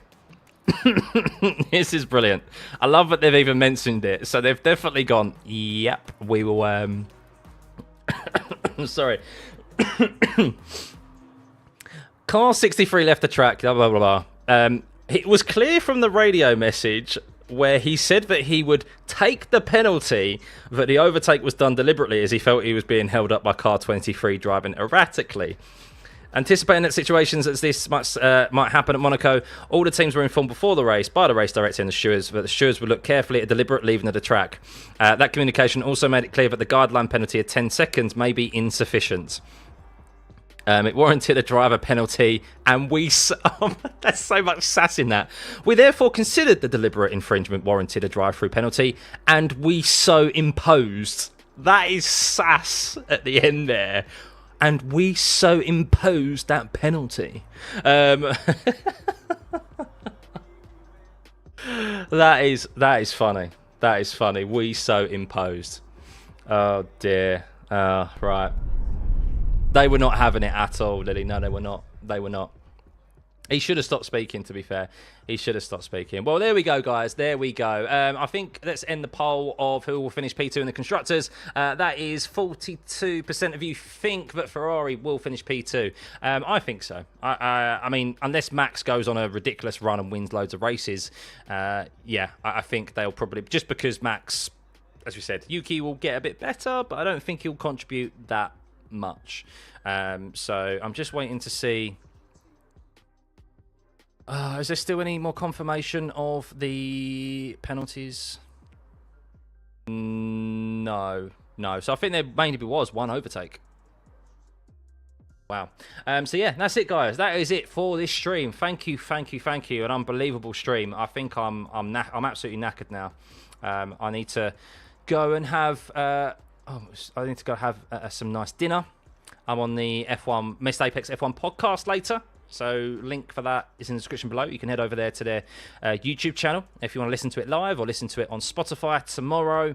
We'll have still, even though we've gone through a few things in Monaco, obviously there wasn't so much about Monaco. There's still a lot to talk about across the weekend. Stuff that happened on the Friday, the Saturday, and of course the race today as well. So, hang on.